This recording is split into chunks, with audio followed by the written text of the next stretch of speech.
আসসালামু আলাইকুম। কেমন আছো সকলে? আশা করি সকলে ভালো আছো। আলহামদুলিল্লাহ আমিও ভালো আছি। আহ, তোমাদের পড়াশোনা কেমন চলছে? দেখো, এখন তোমরা যেই সময়টা পার করছো সেটা তোমার লাইফেরই অন্ততপক্ষে তোমার একাডেমিক লাইফের সবচেয়ে গুরুত্বপূর্ণ সময়। এবং এই সময়ে এসে আমি বিশ্বাস করি মোটামুটি লেভেলের হইলেও পড়াশোনা তোমরা প্রত্যেকেই করতেছো। কিন্তু তোমার মোটামুটি লেভেলের পড়াশোনা তোমাকে তোমার স্বপ্নের বন্দরে পৌঁছায় দেওয়ার জন্য কি যথেষ্ট? একদম না। সুতরাং কষ্ট যেহেতু করতেছো, কষ্ট ভালো করেই করো, যেন এই কষ্ট তোমাকে মেডিকেল ক্যাম্পাস পর্যন্ত, সরি, বিশ্ববিদ্যালয় পর্যন্ত পৌঁছায় দিতে পারে। সুতরাং এই সময়ে তোমার দ্বারা সর্বোচ্চ সম্ভাব্য পরিশ্রম তোমাকে করতে হবে। ঠিক আছে? আহ, সুতরাং যেই সময়টা পার করছো, এই সময়ে তোমার দ্বারা সর্বোচ্চ সম্ভাব্য পরিশ্রম করবা, ত্যাগ তিতিক্ষার সর্বোচ্চ নাজরানা তোমাকে পেশ করতে হবে। তোমার পড়াশোনা অবশ্যই গুরুত্ব সহকারে করতে হবে। আজকে আমরা জানো, আজকে আমরা বোটানি পড়ব এবং বোটানির দুইটা অধ্যায় নিয়ে আমরা মূলত আলোচনা করব। একটা হচ্ছে টিস্যুতন্ত্র আর একটা হচ্ছে কোষ বিভাজন। তাহলে আমরা শুরুতেই আমাদের আলোচনায় চলে যাই এবং তোমাদের যে কোনো প্রশ্নের ইনশাল্লাহ আমরা অ্যান্সার দিব। ক্লাসটা একটু মনোযোগ সহকারে করো। আমি বিশ্বাস করি ক্লাসটা মনোযোগ সহকারে করলে এই ক্লাস রিলেটেড যেই প্রশ্নগুলো আসবে তার অন্তত 50% তুমি ক্লাসে মনোযোগ সহকারে করার ফলেই অ্যান্সার করতে পারবা। তাহলে আমরা শুরু করি আজকে।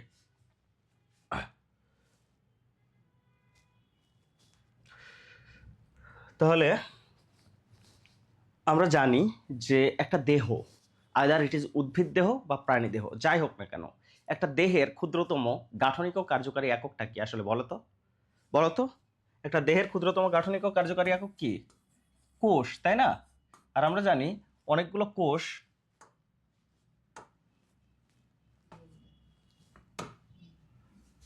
আমরা জানি অনেকগুলো কোষ পাশাপাশি যুক্ত হয়ে কি তৈরি হয়? টিস্যু বা কলা। আর অনেকগুলো টিস্যু বা কলা একত্রিত হয়ে কি গঠন করে? অঙ্গ বা অর্গান। আর অনেকগুলো অঙ্গ বা অর্গান একত্রিত হয়ে কি গঠন করে? তন্ত্র বা সিস্টেম। আর অনেকগুলো তন্ত্র বা সিস্টেম একত্রিত হয়ে গঠন করে আমাদের দেহ। আমি যদি মানব দেহের কথা বা প্রাণী দেহের কথাই বলি, তাহলে আমাদের দেহ কি অনেকগুলো তন্ত্রের সমন্বয়ে গঠিত। যেমন রক্ত সংবহন তন্ত্র, শ্বসন তন্ত্র, স্নায়ুতন্ত্র, কঙ্কালতন্ত্র। আবার প্রত্যেকটা তন্ত্র আবার অনেকগুলো অঙ্গের সমন্বয়ে গঠিত। প্রত্যেকটা অঙ্গ আবার অনেকগুলো টিস্যুর সমন্বয়ে গঠিত। প্রত্যেকটা টিস্যু অনেকগুলো কোষের সমন্বয়ে গঠিত। যেমন আমরা যদি প্রত্যেকটা তন্ত্রের কথা চিন্তা করি, আমাদের শ্বসন তন্ত্র, এখানে কি আছে? আমাদের নাক আছে, নাসা গলবিল আছে, গলবিল অর্থাৎ ফ্যারিংস আছে, তার নিচে ল্যারিংস আছে, ট্রাকিয়া আছে, ফুসফুস আছে। অর্থাৎ এই প্রত্যেকটা অঙ্গের সমন্বয়ে আমাদের তন্ত্র গঠিত হয়, তাই না? আর প্রত্যেকটা অঙ্গ অসংখ্য টিস্যুর সমন্বয়ে গঠিত, প্রত্যেকটা টিস্যু অনেক কোষের সমন্বয়ে গঠিত। আমাদের ক্ষেত্রে অর্থাৎ প্রাণীদের ক্ষেত্রে এরকম অঙ্গ তন্ত্রে ভাগ করা গেলেও উদ্ভিদের ক্ষেত্রে কি এরকম অঙ্গতন্ত্র ভাগ করা যায়? উদ্ভিদের কঙ্কালতন্ত্র কই? স্নায়ুতন্ত্র কই? শ্বসনতন্ত্র কই? উদ্ভিদের ফুসফুস কই? ট্রাকিয়া কই? ল্যারিংস কই? ফ্যারিংস কই? কিচ্ছু নাই। অর্থাৎ উদ্ভিদের ক্ষেত্রে এরকম অঙ্গে তন্ত্রে ভাগ করা যায় না। উদ্ভিদের ক্ষেত্রে এই অনেকগুলো টিস্যু একত্রিত হয়ে গঠন করে হচ্ছে টিস্যুতন্ত্র। কি গঠন করে? টিস্যুতন্ত্র। আর অনেকগুলো এই টিস্যুতন্ত্র একত্রিত হয়ে গঠন করে একটা উদ্ভিদ দেহ। তাহলে আজকে আমরা আমাদের আলোচনার প্রথমেই চলে যাব উদ্ভিদের এই যে টিস্যু এবং টিস্যুতন্ত্র সম্পর্কে। ওকে, তাহলে তোমরা বের করো উদ্ভিদের টিস্যু ও টিস্যুতন্ত্র অধ্যায়, অর্থাৎ অষ্টম অধ্যায়। ঠিক আছে? ওকে ওকে তাহলে আমরা চলে যাই টিস্যুতন্ত্র। আমরা দেখছি অনেকগুলো কোষ একত্রিত টিস্যু গঠন করে। তাহলে অনেকগুলো কোষ অর্থাৎ একগুচ্ছ কোষ একত্রিত হলেই কি টিস্যু হয়ে যাবে? উত্তর হচ্ছে না। তাদেরকে যদি টিস্যু গঠন করতে হয় তাদেরকে কিছু শর্ত মেনে চলতে হবে। তাহলে সেই শর্তগুলো কি? তাকে আমি বলি এক এর নিয়ম। আসলে একের নিয়ম মানে কি? এই যে টিস্যুগুলো, এই কোষগুলোকে একই উৎস থেকে তৈরি হতে হবে। কি বললাম? একই উৎস থেকে তৈরি হতে হবে। তাদেরকে একই ধরনের ধর্ম হতে হবে, অর্থাৎ সমধর্মী হতে হবে। তাদেরকে একই ধরনের কাজ করতে হবে, অর্থাৎ সকলে মিলে একই কাজ করবে। এবং এই যে কোষগুলোকে একসাথে থাকতে হবে, অর্থাৎ অবিচ্ছিন্ন থাকতে থাকতে হবে, অর্থাৎ এই শর্তগুলো যদি এই কোষগুচ্ছ মেনে চলতে পারে তাহলে তারা একত্রে টিস্যু গঠন করতে পারবে। এখন বিষয় হচ্ছে এই যে টিস্যুর ভিতরের যে কোষগুলো আছে, এই কোষগুলো বিভাজিত হবে নাকি হবে না, তার উপর ভিত্তি করে এই যে টিস্যুকে আবার দুই ভাগে ভাগ করা যায়। একটা হচ্ছে যদি এই টিস্যুর কোষগুলো বিভাজন ক্ষমতা রাখে তাহলে তাকে বলা হয় ভাজক টিস্যু, আর যদি তাদের ভিতরে বিভাজন ক্ষমতা না থাকে তাহলে তাদেরকে বলা হয় স্থায়ী টিস্যু। এই যে ভাজক টিস্যু, এর আরো একটা নাম আছে, তার নাম হচ্ছে মেরিস্টেম। তার নাম কি? মেরিস্টেম। ঠিক আছে, তাহলে আমরা যে পড়াশোনাগুলো করলাম এগুলো একটু বইয়ে দেখি তো, বইয়ে কিভাবে আছে। ওকে, চলে আসি আমাদের মেন বইয়ে, যে কি আছে। দেখো কোষ বিভাজন, এই কোষ বিভাজন থেকে আমাদের পড়াশোনা করতে হবে, এখানে অনেক কিছু আছে। প্রথম প্যারাতে দেখো কোষ বিভাজনের একটা সংজ্ঞা আছে। তুমি অ্যাডমিশনের জন্য যখন পড়বা তখন এই ধরনের সংজ্ঞা কি একদম ঠোঁটস্থ করে ফেলতে হবে না, কারণ অ্যাডমিশন টেস্টে আসবে কোষ বিভাজনের সংজ্ঞাটি লেখো। কোনো সুযোগ আছে? খুব বেশি আসে এ ধরনের জিনিস? আসবে না। তাহলে এই ধরনের যেগুলো থাকবে তার ভিতরে এই ধরনের কি ওয়ার্ডগুলো আমাদেরকে দেখতে হবে এমসিকিউ এর জন্য। ঠিক আছে, এটা কোনটা?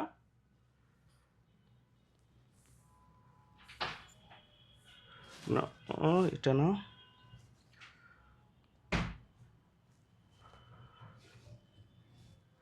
ভাই এখানে হচ্ছে এটা আসতে হবে,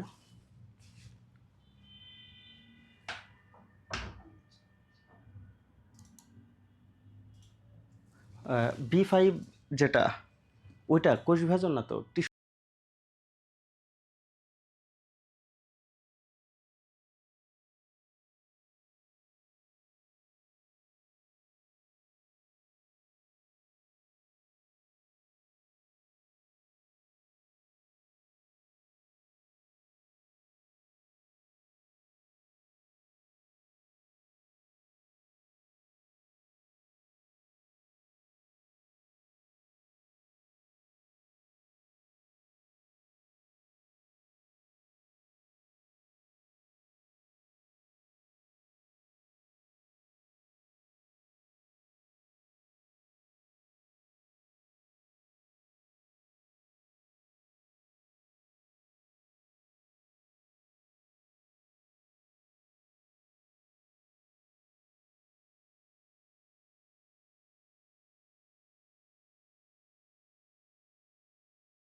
থেকে, কিন্তু আমাদের এখানে চলে এসেছিল কোষ বিভাজনটা প্রথমে। সমস্যা নেই, আমরা শুরু করি। তাহলে কি বললাম যে সংজ্ঞা আসলে এইভাবে মেডিকেল অ্যাডমিশন টেস্ট, এমনিতে অ্যাডমিশন টেস্টগুলোতে কম আসে, সেক্ষেত্রে বা আসে না, সেক্ষেত্রে আমাদের সংজ্ঞাগুলো একদম মুখস্থ না করে আমরা এর ভিতরে যে কি ওয়ার্ডগুলো আছে সেটা দেখার চেষ্টা করব। তাহলে কিছুক্ষণ আগে আমরা যে দেখে আসলাম যে এই যে সংজ্ঞার ভিতরে আসলে কি কি জানা লাগবে, সেক্ষেত্রে দেখো এখানে কি একই উৎস থেকে তৈরি হয়, তারপরে কি একই ধরনের,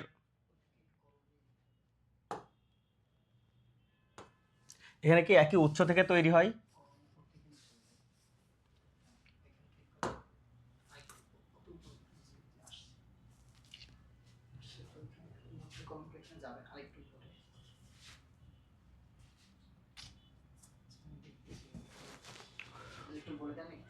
ওকে। আমরা দেখছি, তাহলে এখানে যে টিস্যুর সংজ্ঞা,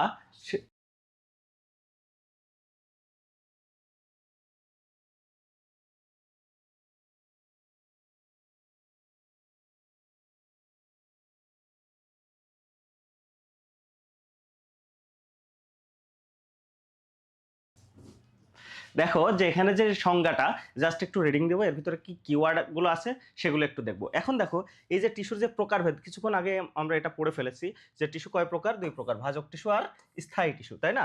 এখন চলে আসো ভাজক টিস্যু। ভাজক টিস্যুর একটা ইংরেজি নাম আছে, ভাজক টিস্যু ইংরেজি নাম কি? ভাজক টিস্যু ইংরেজি নাম কি?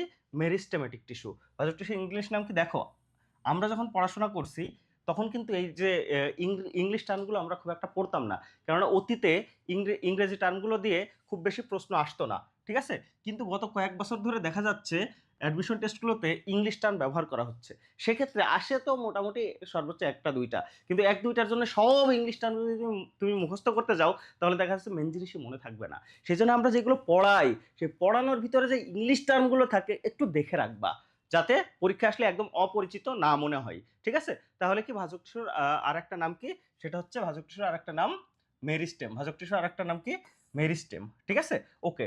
ইম্পর্টেন্ট একটা বিষয় হচ্ছে, সেটা হচ্ছে ভাজক টিস্যুর বৈশিষ্ট্য।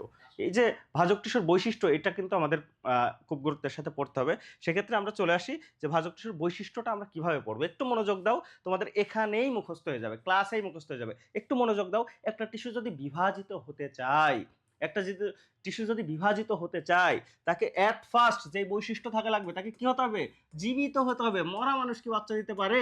তেমন মরা কোষ বা মৃত কোষ বিভাজিত হতে পারবে না। শুধু জীবিত হইলেই কি হবে, তাকে অবশ্যই অবশ্যই অবশ্যই বিভাজন ক্ষমতা থাকতে হবে, বিভাজন ক্ষমতা থাকতে হবে। মনে করো এটা একটা ভাজক টিস্যুর কোষ, এই যে মনে করো ভাজক টিস্যুর কোষ, আমি সবগুলো বেঞ্জিনের মতো আঁকছি, তার মানে এই না যে ভাজক টিস্যুর সব কোষ এরকম বেঞ্জিনের মতো হবে। তবে হ্যাঁ, ভাজক টিস্যুর একটা কোষ যদি ষড়ভুজ আকৃতির হয়, ওই টিস্যুর প্রত্যেকটা কোষ এরকম ষড়ভুজ আকৃতির হবে।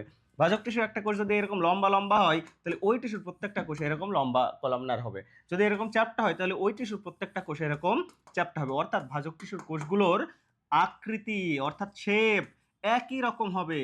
এছাড়াও ভাজক টিস্যুর একটা কোষ মনে করো অনেক বড়, এর পাশে একটা কোষ এরকম ছোট, এরকম হতে পারবে না। অর্থাৎ তাদের আকার বা সাইজ এইটাও একই রকম হতে হবে। তাহলে কি দেখলাম, ভাজক টিস্যুর আকার আকৃতি কি হবে, একই রকম হবে।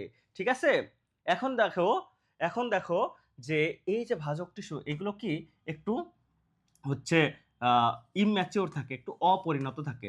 ভাজক টিস্যুর কোষগুলো কি একটু অপরিণত থাকে। ঠিক আছে, এগুলো যখন ফুললি ম্যাচিওর বা পরিণত হয়ে যায়, তখন তারা হয়ে যায় কি, স্থায়ী টিস্যু। তখন তারা কি হয়ে যায়, স্থায়ী টিস্যু। ঠিক আছে, এখন দেখো স্বাভাবিকভাবে আসলে কি হয়, এই ভাজক টিস্যুর কোষগুলো ফুললি ম্যাচিওর হওয়ার আগেই একটা থেকে দুইটা, দুইটা থেকে চারটা, চারটা থেকে ছয়টা, বা চারটা থেকে আটটা, এভাবে বারবার বারবার বারবার বিভাজিত হতে থাকে, তাই না?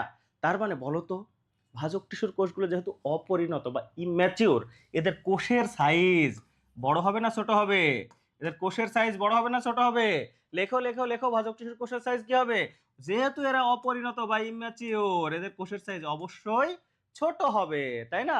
এবং দেখো, ভাজক টিস্যু যেহেতু অপরিণত বা ইম্যাচিওর, এদের ভিতরে যে কোষীয় অঙ্গাণুগুলো থাকবে তারাও একটু ইম্যাচিওর থাকবে, তারাও একটু ইম্যাচিওর থাকবে। এর ফলে এদের ভিতরে যে প্লাস্টিড আছে তারাও একটু ইম্যাচিওর থাকবে। সেই জন্য এদেরকে বলা হয় প্রোপ্লাস্টিড। জীববিজ্ঞানে বা বিশেষ করে বোটানিতে কোনো কিছুর সামনে প্রো লেখা থাকা মানে বুঝবা এটা একটু আদি অবস্থা, এটা একটু অপরিণত, একটা ইম্যাচিওর অবস্থা। ঠিক আছে, যদিও আমরা প্রো বলতে অন্য কিছু বোঝাই, তাই না? এখন চলে আসো যে এদের ভাজক টিস্যু মানে কি, তারা বিভাজিত হবে। বিভাজিত হবে মানে কি, সেখানে মাইটোসিস প্রক্রিয়ায় বিভাজন হবে, অর্থাৎ তাতে কোষ চক্র থাকবে, অর্থাৎ ইন্টারফেস থাকবে, সেখানে G1 S G2, তারপরে মাইটোসিস ফেজ, অনেক অনেক অনেক কাহিনী ঘটবে, অনেক কাজ হবে, তাই না? যেহেতু কাজ হচ্ছে, এইটাকেই বলা হয় বিপাকের হার। কি বলা হয়, বিপাকের হার। যেহেতু অনেক বেশি কাজ হচ্ছে, তার মানে ভাজক টিস্যুর বিপাকের হার অনেক বেশি হবে। এখন বলো তো, ইন্টারফেস দশায় অর্থাৎ কোষ চক্রের ইন্টারফেস দশায় কি ঘটে, ডিএনএ রেপ্লিকেশন বা ডিএনএ সিনথেসিস, তাই না? এখন দেখো, যেহেতু ডিএনএ সিনথেসিস হয়, তার মানে ডিএনএ সংখ্যা ডাবল হয়ে যায়, অর্থাৎ নিউক্লিয়াস কি হবে, নিউক্লিয়াস অবশ্যই অবশ্যই বড় হয়ে যাবে। এবং নিউক্লিয়াস যেহেতু বড় হয়ে যাচ্ছে, সাইটোপ্লাজমের জন্য কি জায়গা কমে যাবে না? যেহেতু সাইটোপ্লাজমের জন্য জায়গা কমে যাবে, এই সাইটোপ্লাজমটা আগের চেয়ে ঘন হয়ে যাবে, কেননা কম জায়গায় বেশি জিনিস থাকা লাগছে, অর্থাৎ সাইটোপ্লাজমটা কি হবে, ঘন হয়ে যাবে। তাহলে একটা জিনিস খেয়াল করো, ভাজক টিস্যুর কোষের সাইজ কি ছোট, কিন্তু নিউক্লিয়াসের সাইজ কি বড়। এই জিনিসটা খুব ইম্পর্টেন্ট, মনে রাখবা। এখন দেখো, দুইটা কোষের মধ্যবর্তী যে জায়গা, দুইটা কোষের মধ্যবর্তী যে জায়গা, তাকে বলা হয় আন্তঃকোষীয় ফাঁক বা আন্তঃকোষীয় ফাঁকা জায়গা। দেখো, এই যে ভাজক টিস্যুর ভিতরে কোনো আন্তঃকোষীয় ফাঁকা জায়গা থাকে না, আন্তঃকোষীয় ফাঁকা জায়গা থাকে না। এবং একটা কোষ যখন স্থায়ী বা ম্যাচিওর হয়ে যায়, ওই কোষের ভিতরে কিছু গহ্বর তৈরি হয়। যেহেতু এরা স্থায়ী না, এরা ভাজক, তার মানে এদের কোষে কোনো গহ্বর থাকবে না। এখন দেখো, দুইটা কোষের মাঝখানে যে প্রাচীর, একে বলা হয় কোষ প্রাচীর। একে কি বলা হয়, কোষ প্রাচীর। বলো তো, বলো তো, কোষ প্রাচীর কয় স্তর বিশিষ্ট, কয়, কোষ প্রাচীর কয় স্তর বিশিষ্ট? ভেরি গুড, 3 স্তর বিশিষ্ট। একদম মাঝখানে থেকে কি মধ্য লামেলা, তার উপর কি সেলুলোজ এসে জমা হয়, জমা হয়ে কি তৈরি হয়, প্রাইমারি প্রাচীর। আর এই সেলুলোজের উপরে অর্থাৎ প্রাইমারি প্রাচীরের উপরে আবার হেমিসেলুলোজ, লিগনিন, পেকটিন, সুবেরিন এইগুলো এসে যখন যুক্ত হয় তখন তাকে বলা হয় সেকেন্ডারি প্রাচীর। মনে রাখবা এই যে সেকেন্ডারি প্রাচীর এ শুধুমাত্র তৈরি হয় স্থায়ী টিস্যুতে। যেহেতু ভাজক টিস্যুতে সেকেন্ডারি প্রাচীর তৈরি হয় না, তার মানে ভাজক টিস্যুর কোষ প্রাচীর পুরু হবে না পাতলা হবে? পুরু হবে না পাতলা হবে? অবভিয়াসলি পাতলা, অবভিয়াসলি পাতলা। এবং এর মেইন উপাদান কি? মেইন উপাদান কি? মেইন উপাদান কি? সেলুলোজ। ভেরি গুড, এই তো তোমরা রেসপন্স করতে পারতেছো, খুব ভালো লাগছে। এখন দেখি তো কেমন বুঝলা, অ্যানসার দেওয়ার চেষ্টা করবা যে ভাজক টিস্যুর কোষগুলো জীবিত জীবিত না মৃত? জীবিত না মৃত? অ্যানসার দাও, অ্যানসার দাও। এদের বিভাজন ক্ষমতা আছে না নাই? বিভাজন ক্ষমতা আছে না নাই? এদের আকার আকৃতি একই না আলাদা? একই না আলাদা? এদের কোষের সাইজ বড় না ছোট? কোষের সাইজ বড় না ছোট? এদের নিউক্লিয়াস বড় না ছোট? এদের সাইটোপ্লাজম ঘন না পাতলা? এদের প্লাস্টিডের নাম কি? ভাজক টিস্যুর বিপাকের হার বেশি না কম? এদের কোষ গহ্বর আন্তঃকোষীয় ফাঁক আছে না নাই? এদের কোষ প্রাচীর পুরু না পাতলা? এদের কোষ প্রাচীরের মেইন উপাদান কি? ওকে, আশা করি যারা মনোযোগ সহকারে ক্লাসটা করেছো এইটা ভুল যাওয়ার কথা না। তাহলে আমরা পারবো ইনশাআল্লাহ। তাহলে চলে আসো আমরা আবার বইয়ে চলে আসি। এই যে ভাজক টিস্যুর বৈশিষ্ট্য, এটা যদি এমসিকিউ থেকে এমসিকিউ এর জন্য আসে তাও আমার বিশ্বাস তোমরা পারবা, এবং এখান থেকে যদি রিটেন কোশ্চেন দেয় তাও আমার বিশ্বাস তোমরা পারবা। ঠিক আছে? ওকে, পারবা না? এখান থেকে যদি বলে ভাজক টিস্যুর বৈশিষ্ট্য লিখো, পারবা না? আমরা যেগুলো পড়লাম ওইগুলোই বৈশিষ্ট্য, সুতরাং আমরা রিটেন আসলেও পারবো, এমসিকিউ আসলেও পারবো আশা করি। ওকে, এখন আমরা চলে যাই ভাজক টিস্যুর কাজে। এটা খুব একটা ইম্পর্টেন্ট না, এটা খুব একটা ইম্পর্টেন্ট না, জাস্ট একটু রিডিং দিয়ে চলে যাও ভাজক টিস্যুর শ্রেণীবিভাগ। ভাজক টিস্যুর শ্রেণীবিভাগ অর্থাৎ আমরা দেখছি ভাজক টিস্যুকে বিভিন্নভাবে শ্রেণীবিভাগ করা যায়, উৎপত্তি অনুসারে, অবস্থান অনুসারে, কোষ বিভাজন অনুসারে, কাজ অনুসারে। তবে যেইভাবেই তুমি ভাজক টিস্যুর শ্রেণীবিভাগ করো না কেন, ভাজক টিস্যু কয় প্রকার? কয় প্রকার? কয় প্রকার? 3 প্রকার। আর যে কোনো অ্যাডমিশন মনে রাখবা 303-এর যুদ্ধ। অ্যাডমিশন টেস্টের এমসিকিউ 303-এর যুদ্ধ। অর্থাৎ যেখানে 3 প্রকার, 3টা উদাহরণ, 3টা বৈশিষ্ট্য থাকবে, সেখানে মনে করবে আর একটা যুক্ত করে দিবে, দিয়ে বলবে নিচের কোনটি সঠিক নয়। আসে না এরকম প্রশ্ন? খুব আসতে পারে। এখন প্রথমে আমরা চলে যাব উৎপত্তি অনুসারে। কোথায় চলে যাব? উৎপত্তি অনুসারে। তাহলে উৎপত্তি অনুসারে ভাজক টিস্যু 3 প্রকার: প্রারম্ভিক ভাজক টিস্যু, প্রাইমারি ভাজক টিস্যু আর সেকেন্ডারি ভাজক টিস্যু। এই প্রারম্ভিক ভাজক টিস্যু বা প্রোমেরিস্টেম, এখান থেকেই একদম বৃদ্ধি শুরু হয়। মনে করো এই কিছুদিন আগে ইরানের পারমাণবিক স্থাপনাগুলোতে আমেরিকা হামলা চালালো। ট্রাম্প জাস্ট কি বলছে? হুকুম দিয়ে দিছে, যা ইরানে হামলা চালায় আই। বাকি কাজগুলো কে করছে? তার একদম হচ্ছে যে সশস্ত্র বাহিনী আছে তারা বাকি কাজগুলো করে ফেলছে না? তাহলে এই প্রারম্ভিক ভাজক টিস্যু এখান থেকে বৃদ্ধি শুরু হবে, এবং এ জাস্ট একটাই কাজ করবে, এ প্রাইমারি ভাজক টিস্যুকে তৈরি করে দিবে। এ কি করবে? প্রাইমারি ভাজক টিস্যু তৈরি করবে। আর এই প্রাইমারি ভাজক টিস্যু একদম ভ্রূণ অবস্থায় উৎপত্তি হবে। ভ্রূণ অবস্থায় উৎপত্তি হয়ে এ বাড়তেই থাকবে, বাড়তেই থাকবে, বিভাজিত হতেই থাকবে। একটা উদ্ভিদ যত কাল বিভাজন ক্ষমতা রাখবে এ বিভাজিত হইতে থাকবে, অর্থাৎ আমৃত্যু এরা বিভাজিত হবে। এরা কি? আমৃত্যু বিভাজিত হবে। ঠিক আছে? এবং এরা বিভাজিত হইতে হইতে যখন আর ভালো লাগছে না, যে ভাই আমার একটু রেস্ট নেওয়ার দরকার, আমি একটু স্থায়ী হতে চাই, ম্যাচিওর হয়ে যাব। ঠিক আছে? যখন এরা ম্যাচিওর হয়ে যায় তখন তাকে বলা হয়, অর্থাৎ এই প্রাইমারি ভাজক টিস্যু থেকে যে স্থায়ী টিস্যু তৈরি হয় তাকে বলা হয় প্রাইমারি স্থায়ী টিস্যু। কি বলা হয়? প্রাইমারি স্থায়ী টিস্যু। কিছু কিছু মানুষ আছে না, বুড়ো বয়সে ভীমরতি জাগে। এখন এই যে স্থায়ী টিস্যু থেকে যে ভাজক টিস্যু তৈরি হয় তাকে বলা হয় সেকেন্ডারি ভাজক টিস্যু। কি বলা হয়? সেকেন্ডারি ভাজক টিস্যু। ওকে, কি বলা হয়? সেকেন্ডারি ভাজক টিস্যু। তাহলে এখান থেকে আমরা বইয়ে কি কি পড়বো একটু দেখো। দেখো কি আছে এখানে, উৎপত্তি অনুসারে কি আছে? 3 প্রকার প্রোমেরিস্টেম। এখান থেকে জাস্ট একটা সেন্টেন্স আমরা পড়বো, এই অঞ্চল থেকেই বৃদ্ধি শুরু হয়। ঠিক আছে? এখন চলে আসো প্রাইমারি ভাজক টিস্যুর এখানে কি দেখো, ভ্রূণ অবস্থায় উৎপত্তি লাভ করে। এই ভ্রূণ অবস্থায় কথাটা ইম্পর্টেন্ট। এবং এখান থেকে দেখো এই টিস্যু আমৃত্যু বিভাজন ক্ষম ফুল, আমাদের কথাই বলছি না, প্রারম্ভিক ভাজক টিস্যু থেকে এদের উৎপত্তি হয় এবং কি প্রাইমারি ভাজক টিস্যু থেকে প্রাইমারি স্থায়ী টিস্যুর সৃষ্টি হয়, তাই না? এখন দেখো, এখন দেখো, এখন দেখো এখানে কি আছে? সেকেন্ডারি ভাজক টিস্যু। সেকেন্ডারি ভাজক টিস্যুর জন্য ইম্পর্টেন্ট সেন্টেন্স হচ্ছে স্থায়ী টিস্যু থেকে এরা তৈরি হয়। এরা কোথা থেকে তৈরি হয়? স্থায়ী টিস্যু থেকে তৈরি হয়। এবং এদের উদাহরণ, এদের উদাহরণ কি আছে? যে কর্ক ক্যাম্বিয়াম, ইন্টারফ্যাসিকুলার ক্যাম্বিয়াম। এখানে তোমাদের বই আর একটা জিনিস লিখে নিবা, সেটা হচ্ছে ভাস্কুলার ক্যাম্বিয়াম। কি লিখে নিবা? ভাস্কুলার ক্যাম্বিয়াম। কি লিখে নিবা? ভাস্কুলার ক্যাম্বিয়াম। তাহলে কর ক্যাম্বিয়াম ইন্টারফেসিকুলার ক্যাম্বিয়ামের সাথে আরেকটা জিনিস লিখে নিতে বলেছি, সেটা কি ভাস্কুলার ক্যাম্বিয়াম। ওকে, এখন চলে আসো আমরা দেখবো অবস্থান অনুযায়ী, অর্থাৎ কোথায় অবস্থান করছে তার উপরে। মনে করো একদম শীর্ষে যে ভাজক টিস্যু অবস্থান করবে তাদেরকে শীর্ষক ভাজক টিস্যু, আর মনে করো যারা একদম পাশে অবস্থান করবে, এরকম পাশে অবস্থান করবে, তাদেরকে বলা হচ্ছে পার্শ্বীয় ভাজক টিস্যু। আর মনে করো দুই ধারে দুই কলা গাছ, মধ্যেখানে মহারাজ, অর্থাৎ দুই ধারে দুই স্থায়ী টিস্যু, মাঝখানে কোনো ভাজক টিস্যু, তখন তাকে কি বলা হবে ইন্টারক্যালারি বা নিবেশিত ভাজক টিস্যু। ওকে, তাহলে এখান থেকে আমরা পড়বো কি, পড়াশোনা খুবই কম, পড়াশোনা খুবই কম। এই যে শীর্ষক ভাজক টিস্যু বা এপিক্যাল মেরিস্টেম, জাস্ট শেষের সেন্টেন্সটা পড়বো। কি বললাম, জাস্ট শেষের সেন্টেন্সটা পড়বো যে এরা প্রাইমারি টিস্যু। কি পড়বো, জাস্ট শেষের সেন্টেন্সটা, এরা প্রাইমারি টিস্যু।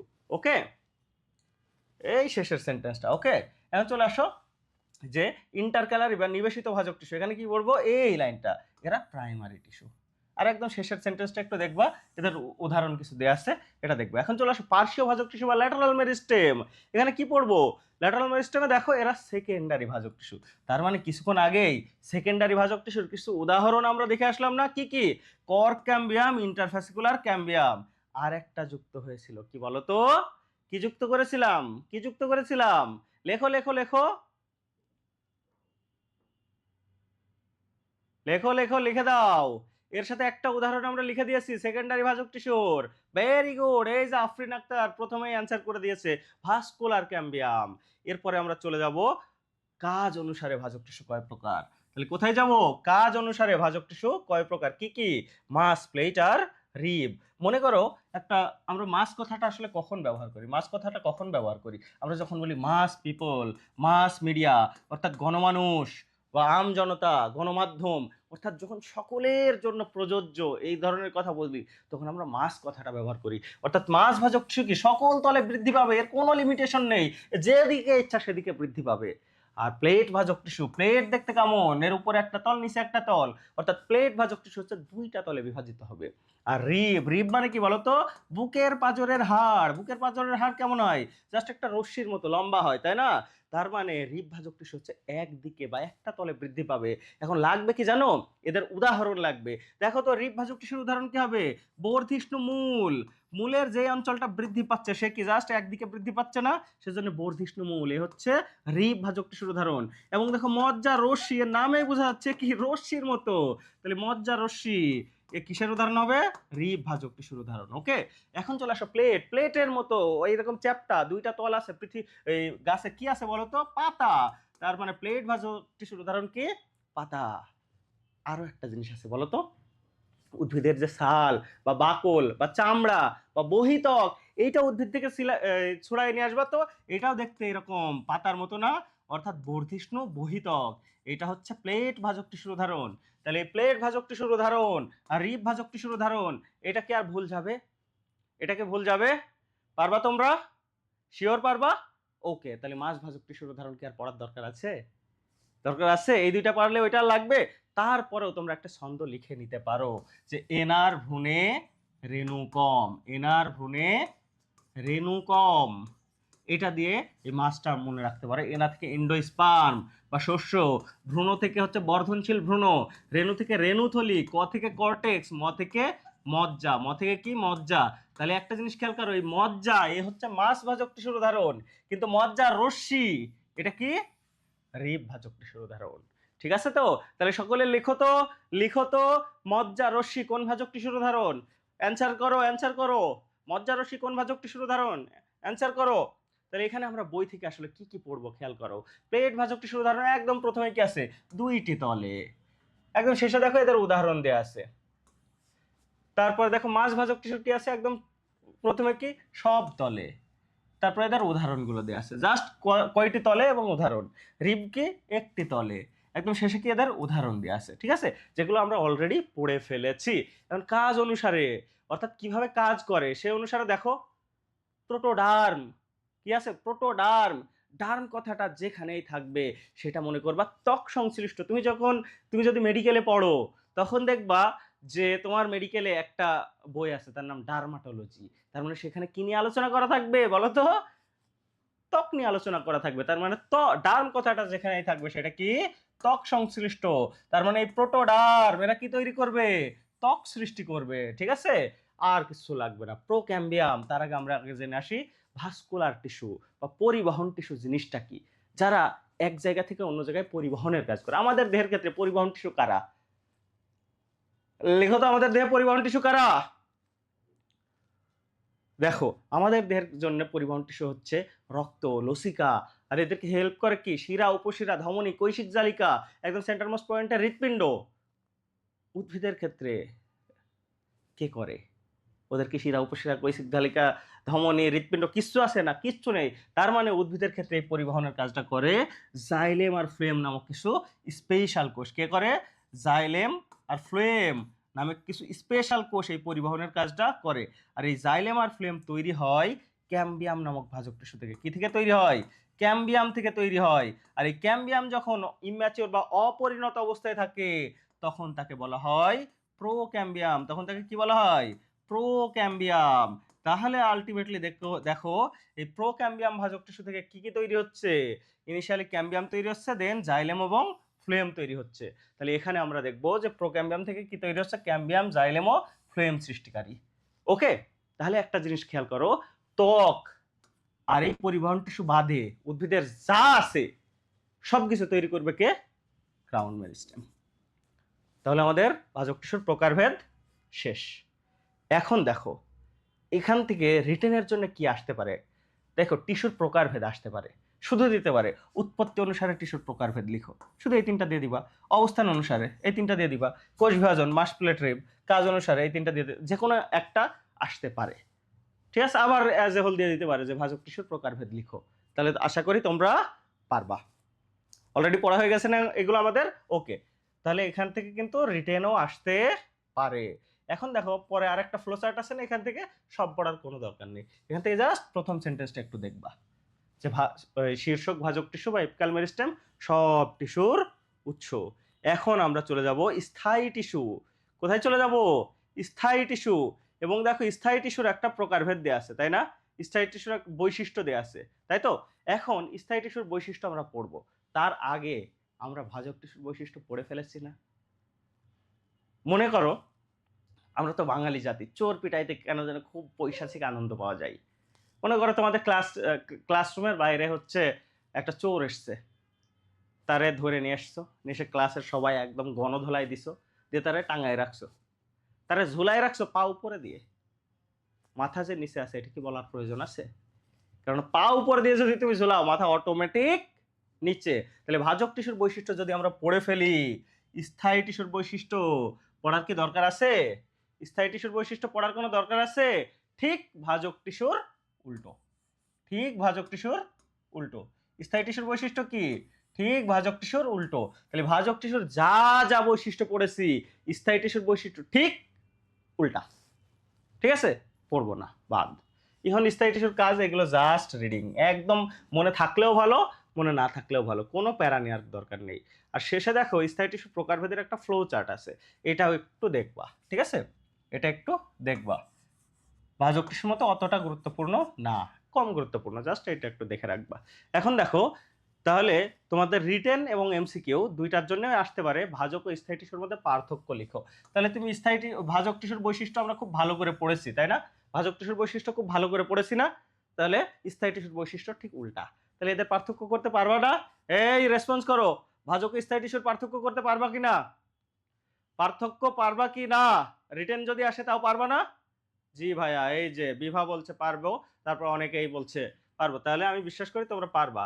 তারপরে দেখো এরপরে আরো একটা ফ্লো চার্ট আছে, আরো একটা এটা আছে, এটা খুব একটা ইম্পর্টেন্ট না, এটা সর্বোচ্চ একটু রিডিং দিও, মনে থাকলেও ভালো, না থাকলেও ভালো। ওকে, এখন চলে যাও টিস্যু তন্ত্র। তাহলে দেখো কাজ অনুযায়ী আমরা টিস্যুকে কয় ভাগে ভাগ করেছিলাম? 3 ভাগে। এক ধরনের টিস্যু ছিল যারা ত্বক তৈরি করছিল, এক ধরনের টিস্যু ছিল যারা ভাস্কুলার টিস্যু তৈরি করছিল, এক ধরনের টিস্যু ছিল যারা গ্রাউন্ড মেরিস্টেম তৈরি করছিল। তাহলে দেখো এই যে 3 প্রকার, এরা এখন 3 প্রকার এসে 3টা টিস্যু তন্ত্র গঠন করছে। কি গঠন করছে? 3টা টিস্যু তন্ত্র গঠন করছে। ওকে, এখন এই প্রত্যেকটা টিস্যু তন্ত্র আমরা ভালো করে বুঝে বুঝে পড়বো। তাহলে দেখো প্রথমে কি আছে? এপিডার্মাল বা ত্বকীয় টিস্যু তন্ত্র। এই ত্বকীয় টিস্যু তন্ত্র কি কি দিয়ে গঠিত জানো? উদ্ভিদের আমরা জানি সবার বাইরে কি থাকে? ত্বক। এবং এই ত্বকের ক্ষেত্রে ত্বকের বাইরে কিছু উপবৃদ্ধি থাকে, যেমন রোম থাকে, ট্রাইকম থাকে, এগুলো থাকে, এবং ত্বকের মাঝে মাঝে এরকম কিছু ছিদ্র বা রন্ধ্র থাকে। তাহলে এই যে ত্বক, ত্বকীয় উপবৃদ্ধি এবং ত্বকীয় রন্ধ্র, এই তিনটা জিনিস নিয়ে মেইনলি তৈরি হয় ত্বকীয় টিস্যুতন্ত্র। ঠিক আছে? এখন উদ্ভিদের ক্ষেত্রে মূল কাণ্ডের দ্বন্দ্ব চিরন্তন। মূল যদি নিচের দিকে যায়, কাণ্ড বলবে আমি নিচের দিকে যাবো না, আমি উপরে যাব, তাই না? আর মূল যা করবে কাণ্ড ঠিক তার উল্টাটা করতে পছন্দ করে। এই যে কাণ্ড আর পাতার যে ত্বক, এদের নাম হচ্ছে এপিডার্মিস। মূল বলছে আমি ওইসব নিব না, আমার জন্য নতুন নাম দাও। সেজন্য মূলের ত্বকের আবার আর একটা নাম দেওয়া লাগছে। ঠিক আছে? সেই মূলের ত্বকের নাম কি? এপিব্লেমা। এপিব্লেমা। তাহলে দেখো এগুলো সব আমার বইয়ে আছে কিন্তু, এবং আমরা দাগায়ও দিয়েছি। ঠিক আছে? এই যে কাণ্ড পাতার ত্বক কি? এপিডার্মিস। আর মূলের ত্বক কি? এপিব্লেমা। এবং প্রাথমিক শীর্ষক ভাজক টিস্যু থেকে মূলত এই এপিডার্মাল টিস্যুর উৎপত্তি।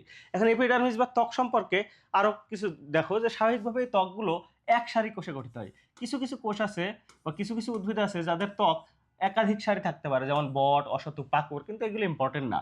ইম্পর্টেন্ট হচ্ছে একটা উদ্ভিদ আছে যার ত্বক এরকম 3 সারি কোষে গঠিত, তার নাম হচ্ছে করবী। তার নাম কি?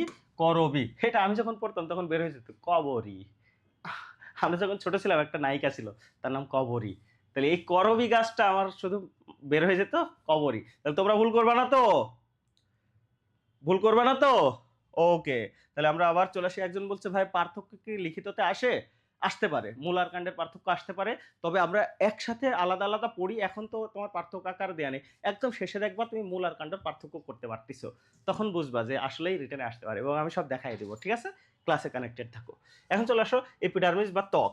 এপিডার্মিস বা ত্বক, এখানে আর কি কি জানা লাগবে আমাদের? খেয়াল করো যে এপিডার্মিস বা ত্বক এখানে কি, যে এটি সাধারণত এক সারি কোষে গঠিত। এই এক সারি কোষ আমরা দেখেছি। এখন দেখো করবী গাছের পাতায় কি 3 সারি কোষের ত্বক দেখা যায়। কয় সারি? 3 সারি কোষের ত্বক দেখা যায়। এগুলো অলরেডি আমরা আলোচনায় এনেছি। এখানে দেখো একটা জিনিস আছে, যে রক্ষী কোষ ব্যতীত অন্য কোনো কোষে ক্লোরোপ্লাস্ট থাকে না। তার মানে ক্লোরোপ্লাস্ট থাকে কোথায়? রক্ষী কোষে থাকে, আর অন্য কোনো কোষে ক্লোরোপ্লাস্ট থাকে না। তাহলে রক্ষী কোষ কি, এটা আমাদের একটু জানা লাগবে, তাই না? তাহলে একটু পরে আমরা রক্ষী কোষ নিয়ে আলোচনা করব। ঠিক আছে? ভাইয়া রিটেনের জন্য তো আমি বলে দিচ্ছি। রিটেন এমসিকিউ আমি তো বুঝিয়ে বুঝিয়ে পড়াচ্ছি না, আর কোনগুলো রিটেন আসতে পারে আমি তো আমার ক্লাসে বলেই দিচ্ছি। সুতরাং তোমরা ক্লাসে কানেক্টেড থাকো। আমি যেগুলো যেগুলো রিটেনের জন্য বলবো সেগুলো সেগুলো একটু দেখে নিও। ঠিক আছে? আর আমি বুঝাচ্ছি, আমি তো ক্লাসে জাস্ট দাগায় দাগায় চলে যাচ্ছি না, আমি বোঝাচ্ছি। সুতরাং ক্লাসটা মনোযোগ দিয়ে করো, তুমি বুঝতেও পারবা, এমসিকিউ পারবা, রিটেনও পারবা। ঠিক আছে? ওকে। এখন চলে আসো। এখন চলে আসো কি আছে, কিউটিকল মূলের ত্বকে অনুপস্থিত, আর কাণ্ড আর পাতায় কি বিদ্যমান। এই যে পার্থক্য কিন্তু আবারও শুরু। মূলের ত্বকে কোনো কিউটিকল থাকে না, কিন্তু কাণ্ড আর পাতায় কিউটিকল থাকে। এই যে পার্থক্য কিন্তু শুরু হয়ে গেছে। সাইকাস পাইনাস ও ঘাসজাতীয় উদ্ভিদে কি থাকে? লিগনিন থাকে। লিগনিন কোথায় থাকে? সাইকাস পাইনাস আর ঘাস জাতীয় উদ্ভিদ। আমি মনে রাখতাম সাপা ঘাস। কি মনে রাখতাম? সাপা ঘাস। তাহলে ছাপা থেকে কি সাইকাস, পা থেকে কি পাইনাস, আর ঘাস থেকে ঘাস জাতীয় উদ্ভিদে কি থাকে? লিগনিন। ফুলের পাপড়ি আর ফল ত্বকে কি থাকে? অ্যান্থোসায়ানিন। অ্যান্থোসায়ানিন মনে রাখবো একটা রঙিন বা রঙিন রঞ্জক পদার্থ। তার মানে যে সকল জিনিসগুলো দেখতে কালারফুল সেখানে কি থাকে? অ্যান্থোসায়ানিন। যেমন ফুলের পাপড়ি, ফলের ত্বক, এগুলোতে কি থাকবে? অ্যান্থোসায়ানিন। সরিষা গোত্রীয় উদ্ভিদের পত্র ত্বকে মাইরোসিন এনজাইম নিঃসরণকারী মাইরোসিন কোষ থাকে। খুবই ইম্পর্টেন্ট, খুবই ইম্পর্টেন্ট। সবাই একটু লেখো তো, মাইরোসিন এনজাইম নিঃসরণকারী মাইরোসিন কোষ কোন উদ্ভিদে থাকে? প্রত্যেকেই লিখো, প্রত্যেকেই লিখো। যারা লিখবা আমি জানি কেউ ভুল করবা না। ঠিক আছে? প্রত্যেকেই লিখো, মাইরোসিন এনজাইম নিঃসরণকারী মাইরোসিন কোষ কোথায় থাকে? প্রত্যেকেই লিখো। এই তো, থ্যাংক ইউ, থ্যাংক ইউ। প্রত্যেকেই লিখতেছো। এখন আর একটা জিনিস দেখো, গম, ভুট্টা ইত্যাদি উদ্ভিদে কি থাকে? বুলিফার্ম কোষ থাকে, এবং এই বুলিফার্ম কোষ কি? বৃহৎ আকৃতির ত্বকীয় কোষ। এইটা আমি মনে রাখতাম অভাগা বুড়ি। কি দিয়ে মনে রাখতাম? অভাগা বুড়ি। অভাগা বুড়ি। বুড়ি থেকে হচ্ছে বুলিফার্ম কোষ। বুড়ি থেকে কি? বুলিফার্ম কোষ। আখ, ভুট্টা, গম। তাহলে আখ, ভুট্টা, গমে কি থাকে? বুলিফার্ম কোষ থাকে। ঠিক আছে? তাহলে পারা যাবে না? ওকে, আশা করি এটাও পারা যাবে। এখন দেখো এই ত্বকের কাজ। এখন কি ত্বকের কাজ, এগুলো খুব একটা ইম্পর্টেন্ট নাই, না রিটেনের জন্য না এমসিকিউ এর জন্য খুব একটা গুরুত্বপূর্ণ না। ঠিক আছে? জাস্ট তোমরা একটু রিডিং দিও। ঠিক আছে? রিটেনেও গুরুত্বপূর্ণ না, এমসিকিউ গুরুত্বপূর্ণ না, জাস্ট একটু রিডিং দিও। জাস্ট 8 নম্বরটা একটু মনে রাখতে পারো। সেখানে কি আছে? বুলিফার্ম কোষ পানি সঞ্চয় করে ও পাতার প্রসারণ ও বিকাশে সহায়তা করে। একটু আগে যে বুলিফার্ম কোষটা আমরা পড়লাম। ঠিক আছে? এখন চলে আসো ভাইয়া বই আঁকানোর জন্য পিডিএফ ওপেন হয় না কেন? এটা তোমার রুম এক্সিকিউটিভ ভাইকে বলবা। এখন চলে আসো যে এপিডার্মাল উপবৃদ্ধি। এপিডার্মাল উপবৃদ্ধি মানে কি? এখন এতক্ষণ আমরা ত্বক পড়লাম, এখন আমরা দেখবো এই ত্বকের উপরে কি কি থাকতে পারে। প্রথমে আছে কি? রোম বা ট্রাইকোম। রোম কি আমরা খুব ভালো করে জানি, তাই না? এখন এই রোম বা ট্রাইকোম ওই মূলের ত্বকেও থাকে, আবার কাণ্ডেও থাকে। কিন্তু ওই যে একটু আগে বলেছি, মূল কাণ্ডের দ্বন্দ্ব চিরন্তন, অর্থাৎ মূলের রোম আর কাণ্ডের রোমের ভিতরে পার্থক্য আছে। সেই পার্থক্যটা কি সেটাই আমরা এখন দেখবো, যে কাণ্ড এবং মূল। একটু মনোযোগ দাও, আশা করি আর জীবনেও তোমরা ভুল করবা না। আমরা এখন একটা টেকনিক অবলম্বন করব। বলো তো, মূল আর কাণ্ডের ভিতরে কোথায় যুক্ত বর্ণ আছে? মূলে না কাণ্ডে? কোথায় যুক্ত বর্ণ আছে? কোথায় যুক্ত বর্ণ আছে গে? এই যে কাণ্ড, কাণ্ডে যুক্ত বর্ণ আছে, তার মানে মনে রাখবা কাণ্ডের রোম কিউটিকল যুক্ত। কাণ্ডের রোম কি? কিউটিকল যুক্ত। আর এখানে কি যুক্ত বর্ণ আছে? নাই। তার মানে এটা কি? কিউটিকল মুক্ত বা কিউটিকল নেই এক কথায়। ঠিক আছে, একটু মনোযোগ দাও, দেখবা যে ভুল করবা না। এখন বলো তো, বেশি সংখ্যক বর্ণ কোথায় আছে? মূলে না কাণ্ডে? বেশি সংখ্যক বর্ণ কোথায় আছে? কাণ্ডে না মূলে? অবশ্যই কাণ্ডে বেশি বা বহু বর্ণ আছে। কোথায়? কাণ্ডে। সেই জন্য মনে রাখবা কাণ্ডের রোম বহুকোষী। কাণ্ডের রোম কি? বহুকোষী। ঠিক তার বিপরীত মূলের রোম কি হবে? এককোষী। মূলের রোম কি? এককোষী। ঠিক আছে, তাহলে আশা করি আর কারোর আমাদের ভুল হবে না। ঠিক আছে, তাহলে এটা আর জীবনে কি আমাদের ভুল হবে? ভুল হবে? আশা করি আমরা ভুল করব না। একটা লাইন তোমাদের বইয়ে নাই, একটু লিখে নাও। অন্য বইয়ে আছে, অন্য বইয়ে আছে, একটু লিখে নাও। আমি একটু লিখে দিচ্ছি যে একবীজপত্রী উদ্ভিদের কাণ্ডে কাণ্ডরোম থাকে না। একবীজপত্রী উদ্ভিদের কাণ্ডে, একবীজপত্রী উদ্ভিদের কাণ্ডে কাণ্ডরোম থাকে না। একবীজপত্রী উদ্ভিদের কাণ্ডে কাণ্ডরোম থাকে না।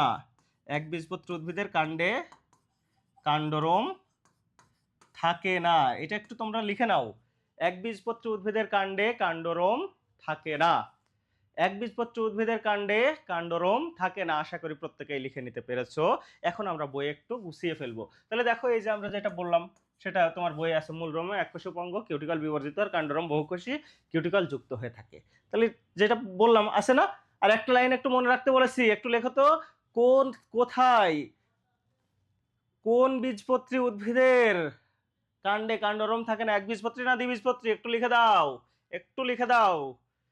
এখন চলে আসে শল্ক। প্রত্যেকেই লেখো লেখো। শল্ক, শল্কের জাস্ট কাজটুকু একটা দেখবা, এরা প্রসাধনের হার কমায়, এরা প্রসাধনের হার কমায়। গ্রন্থিরম বা কোলেটারাস এর কাজটাও একটু দেখবা, কীটপতঙ্গকে প্রতিহত করে ও আত্মরক্ষায় সাহায্য করে। এখন যেগুলো আমরা পড়ছি এগুলো জাস্ট এমসিকিউ, এখান থেকে রিটেন আসবে না। ঠিক আছে, ওকে। তাহলে এটা জাস্ট কাজটা একটু দেখবা, প্রসাধনের হার কমায় আসতে পারে। কারা প্রসাধনের হার কমায়? কীটপতঙ্গকে প্রতিহত করে আত্মরক্ষায় সাহায্য করে কি? ঠিক আছে, এগুলো আসতে পারে। এখন চলে আসো এমসিকিউ এর জন্য আরো একটা ইম্পর্টেন্ট জিনিস আছে। সেখানে দেখো, এখানে লেখা আছে বরফ উদ্ভিদ নামে পরিচিত।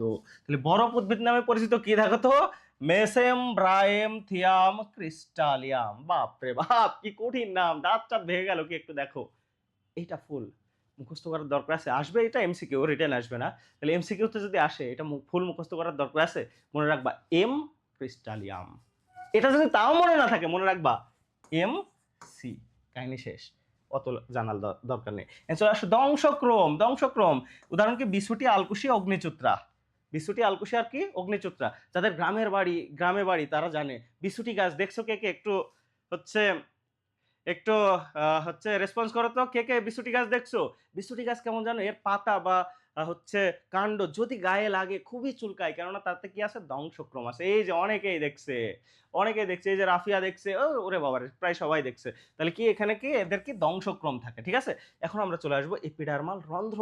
এপিডার্মাল রন্ধ্র আবার কয় ধরনের? দুই ধরনের, পত্ররন্ধ্র আর কি পানিরন্ধ্র। এখন বলো তো, পত্ররন্ধ্র কোথায় থাকে? পত্ররন্ধ্র কোথায় থাকে বলো তো? পত্ররন্ধ্র কোথায় থাকে? পত্ররন্ধ্র শুধু পাতা না, পাতাই তো থাকে। উদ্ভিদের যে কোনো সবুজ অংশে পত্ররন্ধ্র থাকে। কোথায়? উদ্ভিদের যে কোনো সবুজ অংশে পত্ররন্ধ্র থাকে। এখন দেখো, উদ্ভিদের কচি কাণ্ডে থাকতে পারে, তারপরে কাঁচা ফল, সব সবুজ অংশে পত্ররন্ধ্র থাকে। তাহলে পত্ররন্ধ্র জিনিসটা কি? এটা মনে করো পত্ররন্ধ্র। পত্ররন্ধ্রের কাজ হচ্ছে, আমরা জানি উদ্ভিদের সালোক সংশ্লেষণ, শ্বসন ঘটে, অর্থাৎ অক্সিজেন, কার্বন ডাইঅক্সাইড এগুলো তৈরি হয়, অর্থাৎ আদান প্রদান করতে হবে, তাই না? অর্থাৎ এই যে অক্সিজেন, কার্বন ডাইঅক্সাইড অর্থাৎ গ্যাসীয় পদার্থ আদান প্রদানের জন্য একটা দরজা লাগবে না? সেই দরজাটাই হচ্ছে পত্ররন্ধ্র। তাহলে এই পত্ররন্ধ্র কি করে? গ্যাসীয় পদার্থ বিনিময়ে সহায়তা করে। এখন একটা দরজা কি সবসময় খোলা থাকে বা সবসময় বন্ধ থাকে? না। তাহলে এই যে দরজা, এটা খোলা এবং বন্ধ করা নিয়ন্ত্রণের জন্য দুই পাশে দুইটা দারোয়ান থাকে বা গার্ড থাকে। এদেরকে কি বলা হয়? Guard cell. কি বলা হয়? গার্ড সেল, যার বাংলা নাম কি? রক্ষী কোষ। তাহলে এই রক্ষী কোষের কাজ কি? পত্ররন্ধ্র খোলা এবং বন্ধ করা, নিয়ন্ত্রণ করা। তাহলে এই রক্ষী কোষের তিনটা বৈশিষ্ট্য, একটু আমার সাথে মনোযোগ দাও, এখানেই মুখস্থ হয়ে যাবে। ঠিক আছে? যে এই যে রক্ষী কোষ, এদের নিউক্লিয়াস কি? বড়। এদের নিউক্লিয়াস কি? বড়।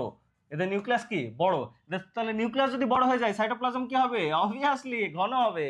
কিছুক্ষণ আগে পড়েছি না যে কিছুক্ষণ আগে পড়েছি না যে ক্লোরোপ্লাস্ট, ওই রক্ষী কোষ বাদে অন্য কোনো কোষে ক্লোরোপ্লাস্ট থাকে না। তার মানে এই রক্ষী কোষে ক্লোরোপ্লাস্ট থাকে, শুধু থাকেই না, এর সংখ্যা হচ্ছে অনেক বেশি, যেটাকে আবুল স্যার তার বইয়ে বলছে বহু ক্লোরোপ্লাস্ট। তাহলে এর তিনটা বৈশিষ্ট্য রক্ষী কোষের: এক, নিউক্লিয়াস বড়, সাইটোপ্লাজম ঘন, ক্লোরোপ্লাস্ট বহু। আশা করি আর কেউ ভুল করবা না। এই যে ক্লোরোপ্লাস্টের চারপাশে, রক্ষী কোষের চারপাশে আরো কিছু কোষ থাকে, যাদেরকে বলা হয় সহকারী কোষ বা সাবসিডিয়ারি কোষ। কি বলা হয়? সাবসিডিয়ারি কোষ বা সহকারী কোষ। ঠিক আছে? এখন দেখো যে এই যে পত্ররন্ধ্র, এরা সবসময় বন্ধ থাকে না, আবার সবসময় খোলাও থাকে না। এরা হচ্ছে আমাদের চোখের মতো, দিনের বেলা খোলা থাকে আর রাতের বেলা বন্ধ থাকে। একজন একটু ব্যতিক্রম, কে? দেখে দেখে বলো তো, যে কোন উদ্ভিদ পত্ররন্ধ্র দিনের বেলা বন্ধ থাকে, রাতে খোলা থাকে?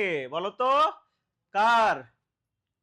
এই তো রাসেল, লিজা, সবাই বলতে পারছে পাথরকুচি। তাহলে আমরা এতক্ষণ যেটা পড়লাম সেটা এখানে দাগানো আছে, পারবা। চলে আসো পত্ররন্ধ্রের প্রকারভেদ। তাহলে পত্ররন্ধ্রের কিভাবে প্রকারভেদ করা হয় একটু খেয়াল করো, একটু খেয়াল করো। দেখো, দেখো এখানে পত্ররন্ধ্রের প্রকারভেদ আছে। দেখো এই যে পত্ররন্ধ্রের চারপাশে কি থাকে? এগুলো রক্ষী কোষ, তাই না? এই রক্ষী কোষের পাশে আবার যারা থাকে তাদেরকে বলা হয় সাবসিডিয়ারি কোষ বা সহকারী কোষ। এখন দেখো এখানে কি আছে?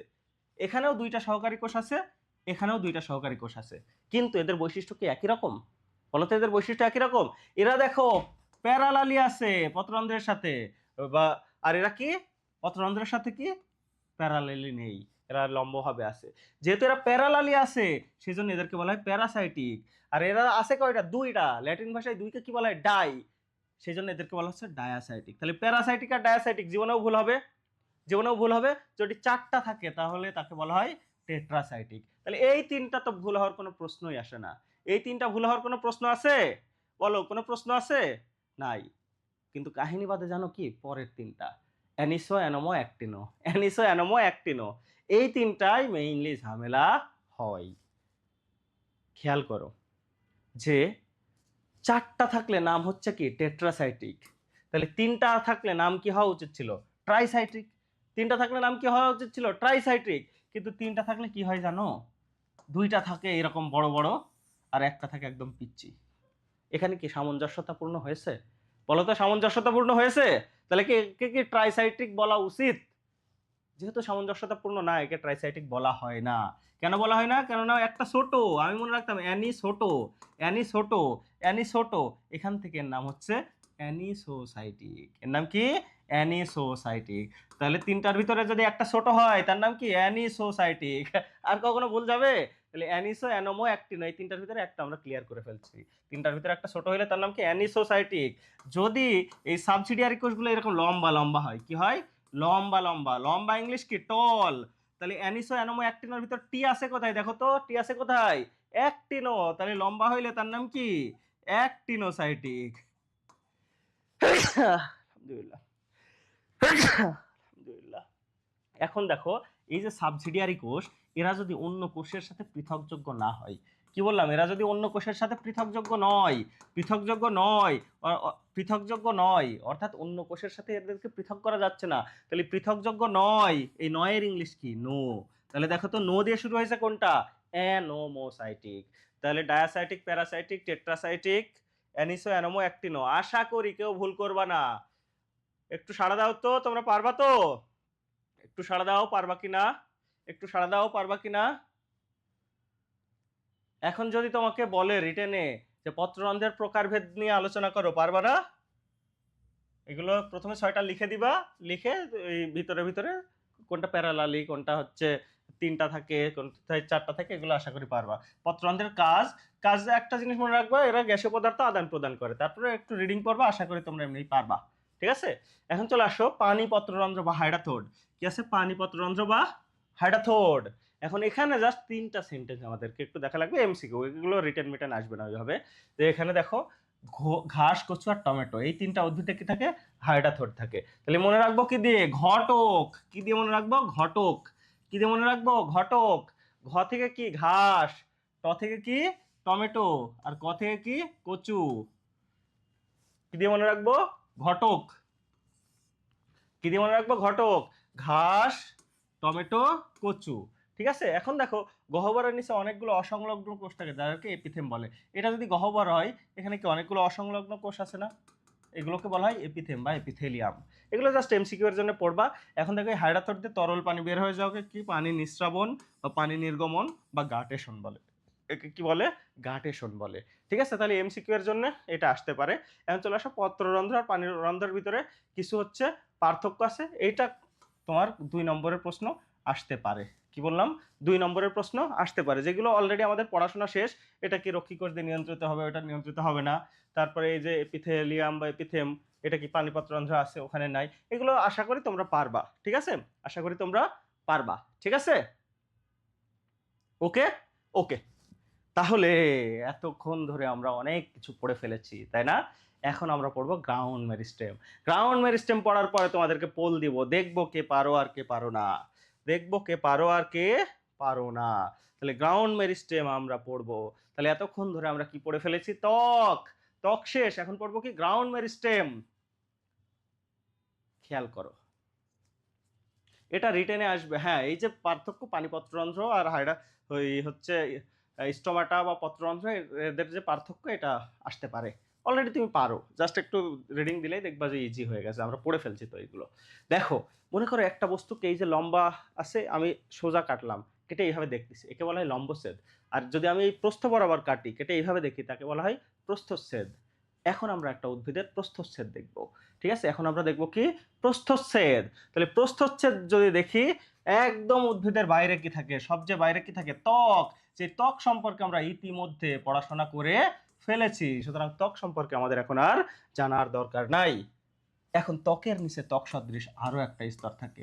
ত্বকের নিচে কি বললাম, ত্বক সদৃশ আরো একটা স্তর থাকে, যাদেরকে বলা হয় অধোত্বক। যাদেরকে কি বলা হয়, অধোত্বক, যার ইংলিশ নাম হচ্ছে হাইপোডার্মিস। যাকে কি বলা হয়, অধোত্বক বা হাইপোডার্মিস। এখান থেকে জাস্ট একটা জিনিস তোমরা জানবা, সেটা হচ্ছে মূলে অধোত্বক থাকে না। মূলে অধোত্বক থাকে না, এটুকু জানলেই হবে। ওকে ওকে। তাহলে কি বলো তো, অধোত্বক কোথায় থাকে না, একটু লিখে দাও।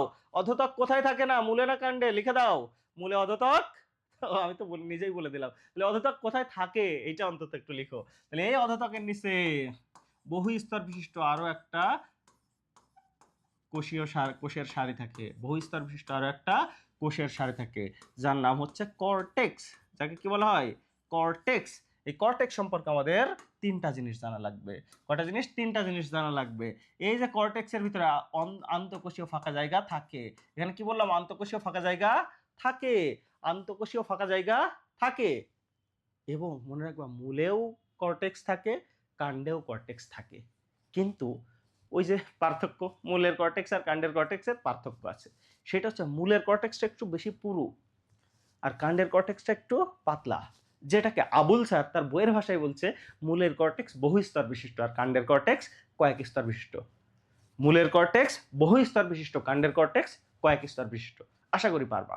আরেকটা জিনিস, কর্টেক্সের কাজ হচ্ছে পানীয় খাদ্য সঞ্চয় করে রাখা। তাহলে কয়টা জিনিস, 3টা জিনিস শিখেছি।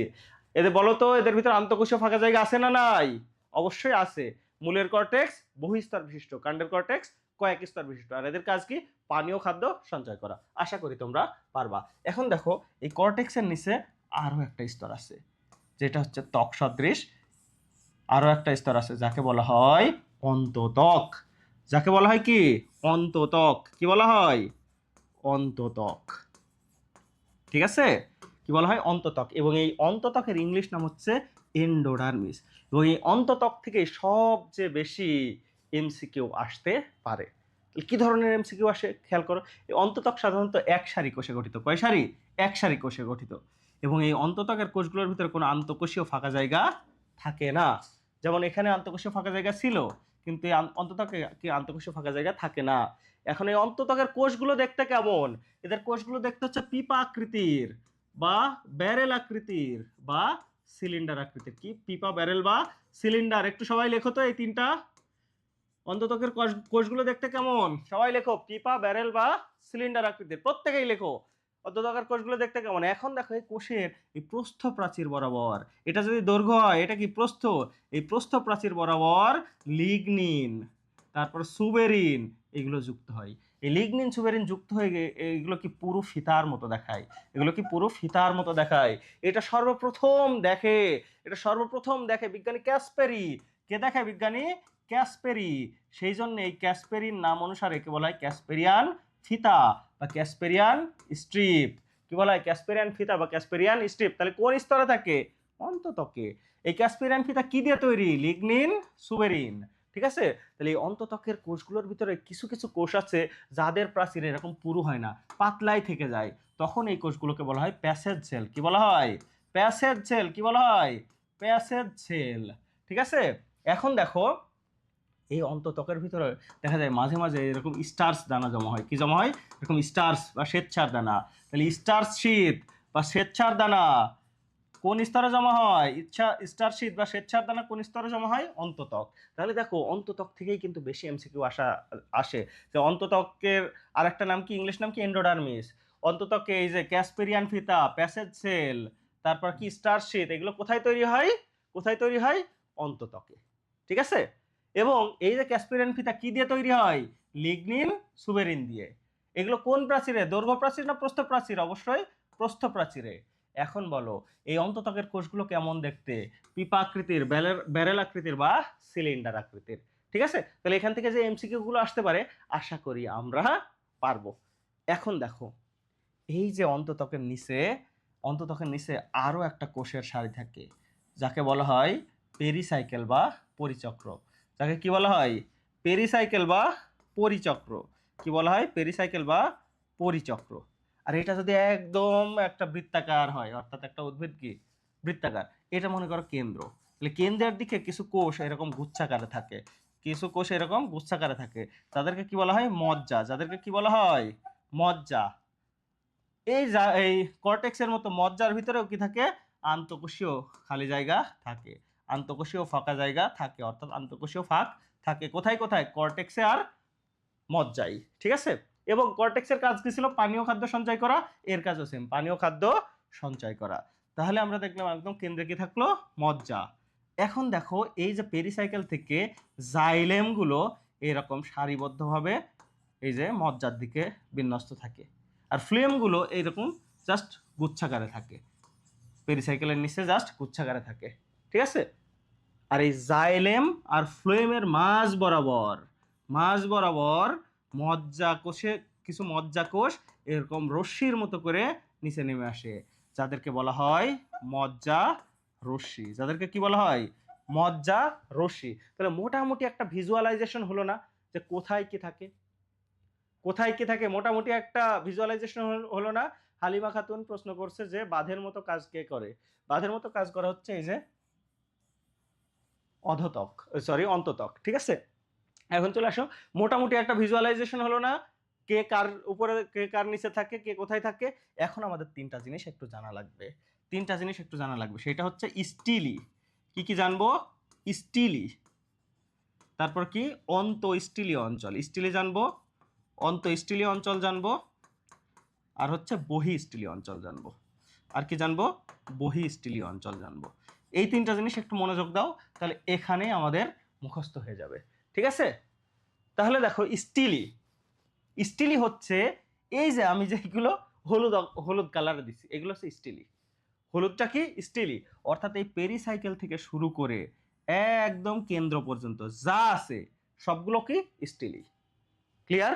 তাহলে কি বলেছি? পেরিসাইকেল থেকে শুরু করে একদম কেন্দ্র পর্যন্ত যা আছে সব কি স্টিলি। তাহলে যা আছে মানে কি? যা আছে সব, অর্থাৎ এই যে জাইলেম, ফ্লোয়েম এগুলো সহ কি বলেছি? পেরিসাইকেল থেকে শুরু করে এই জাইলেম ফ্লোয়েম সহ একদম কেন্দ্র পর্যন্ত যা আছে এগুলো সব কি স্টিলি, এগুলো সব কি স্টিলি। এখন দেখো তাহলে এই যে পেরিসাইকেল থেকে শুরু করে এই জাইলেম আর ফ্লোয়েম, এগুলো কি জাইলেম আর এগুলো কি ফ্লোয়েম, এই জাইলেম আর ফ্লোয়েম বাদে যা আছে সেগুলো হচ্ছে অন্তঃস্টিলীয় অঞ্চল। তাহলে একটা জিনিস খেয়াল করো, এখান থেকে কেন্দ্র পর্যন্ত সব হচ্ছে স্টিলি, তাহলে স্টিলি থেকে আমি যদি জাইলেম আর ফ্লেম বাদ দিয়ে দিই, সেটাই হয়ে গেল কি অন্তঃস্টিলীয় অঞ্চল। এইটুকু বুঝতে পেরেছ কি না বলো? স্টিলি আর অন্তঃস্টিলীয় অঞ্চল, এই বুঝতে পেরেছ কি না? একটু সাড়া দাও। তোমরা সাড়া না দিলে আমি কিভাবে বুঝবো যে তোমরা বুঝতে পেরেছো কিনা? এই যে আফরিন আক্তার প্রথমে অ্যান্সার করছো ক্লিয়ার। ঠিক আছে, তাহলে আমি বিশ্বাস করি তোমরা এগুলো ফুললি বুঝে ফেলেছো। তাহলে বহিঃস্থলীয় অঞ্চল কি? এই যে পেরিসাইকেলের উপরে যা আছে, অর্থাৎ এই অধোতক থেকে শুরু করে একদম পেরিসাইকেলের উপরে যেটা আছে সেটা হচ্ছে বহিঃস্থলীয় অঞ্চল, অর্থাৎ অন্তঃস্থলীয় অঞ্চলের বাইরে যা আছে সব হচ্ছে বহিঃস্থলীয় অঞ্চল। তাহলে এখন এখন আমি একটু প্রশ্ন দিচ্ছি, অ্যান্সার দাও তো। প্রশ্ন দিচ্ছি, অ্যান্সার দাও। নিচের কোনটি অন্তঃস্থলীয় বা বহিঃস্থলীয়? শুধু এটা লিখবা, অন্ত বহি, এটুকু লিখবা। বলো, মজ্জা রশ্মি কোন স্তরে, অন্তঃস্থলীয় না বহিঃস্থলীয়? মজ্জা রশ্মি, মজ্জা রশ্মি, প্রত্যেকেই অ্যান্সার দাও। মজ্জা রশ্মি অন্তঃস্থলীয় না বহি? এখন বলো অন্ততক, অন্ততক অন্তঃস্থলীয় না বহিঃস্থলীয়? অন্ততক, অন্ততক কি হবে? তাহলে দেখো এই যে গ্রাউন্ড টিস্যু আমরা প্রত্যেকেই বুঝে ফেলেছি না? এখন দেখবা তোমাদের আমি যে এগুলো পড়াইছি এগুলো পড়বা, আর তোমাদের একটা দাগানো বইয়ের পিডিএফ হয়তো দেয়া হয়েছে, ওই পিডিএফে কিছু জিনিস দাগায় দেয়া আছে, তাহলে ওইগুলো পড়লেই আশা করি গ্রাউন্ড টিস্যু তন্ত্র সম্পর্কে তোমাদের যা আছে এগুলো তোমরা পারবা। ঠিক আছে? পারবা না? তাহলে তোমাদের এইরকম আসতে পারে যে অন্তঃস্থলীয় অঞ্চলের হচ্ছে ডেফিনেশন কি মুখস্থ করতে হবে? প্রথমেই বলেছি কিন্তু ক্লাসের একদম শুরুই করছে ডেফিনেশন দিয়ে, সেইভাবে মুখস্থ করার দরকার নেই, কিছু কিছু ডেফিনেশন লাগবে। যেমন আসতে পারে যে টিস্যু কাকে বলে, টিস্যুর প্রকারভেদ ব্যাখ্যা করো, আসতে পারে না? তাহলে টিস্যুর ওই যে আমি একের নিয়মে যেই চারটা বই শর্ত দিয়েছিলাম ওই চারটা শর্ত দিয়ে একটা সংজ্ঞা দিয়ে দিবা, আর হচ্ছে প্রকারভেদগুলো দিয়ে দিবা। তাহলে কিছু কিছু সংজ্ঞা লাগবে যেগুলো আমি পড়াচ্ছি সেগুলো, আর এর বাইরে তো আর লাগবে না। তাহলে পড়াশোনায় একটু মনোযোগ দাও, আশা করি তোমরা সব পারবা। এখানে দেখে দেখে বলো তো একটা জিনিস, পাতার গ্রাউন্ড টিস্যুকে কি বলে? পাতার গ্রাউন্ড টিস্যুকে কি বলে? দেখে দেখেই বলো, পাতার গ্রাউন্ড টিস্যুকে কি বলে? মেসোফিল বলে। পাতার গ্রাউন্ড টিস্যুকে কি বলে? মেসোফিল। পাতার গ্রাউন্ড টিস্যুকে কি বলে? মেসোফিল। ওকে, ওকে। তাহলে যেহেতু পাতা সবুজ তার মানে কি করবে? সালোক সংশ্লেষণ করবে। ওকে, তাহলে আমাদের কিন্তু গ্রাউন্ড টিস্যু তন্ত্র শেষ। গ্রাউন্ড টিস্যু তন্ত্র কি শেষ। এখন আমরা পড়ব ভাস্কুলার টিস্যু তন্ত্র। তার আগে এতক্ষণ ধরে আমরা যা পড়লাম দেখি তোমরা কতটুকু পারো। কি কিছু পোল দিব? কিছু কি পোল দিব? তোমরা কি বলো? কিছু পোল দিব? ওকে, এই যে উম্মে মাইমুনা বলছে, নিশাত এরা বলছে দিতে, তাহলে দেখি সবার জন্য কিছু পোল দিই। কেমন ওই পড়াশোনা করলে দেখি, কেমন পড়াশোনা করলে দেখি। অ্যান্সার দাও, দেখি কেমন পারো, দেখি কেমন পারো। মনোযোগ দিলে অবশ্যই পারা উচিত। তিনটা সাবসিডিয়ারি কোষে বিদ্যমান, কিন্তু একটা কোষ ছোট, একটা কোষ ছোট। কোনটা? কোনটা? একটা ছোট, কোনটা? অ্যানি ছোট, সেখান থেকে কি অ্যানিসো। থ্যাংক ইউ, প্রায় সকলেই পারতিছো, তোমাদেরকে অসংখ্য ধন্যবাদ।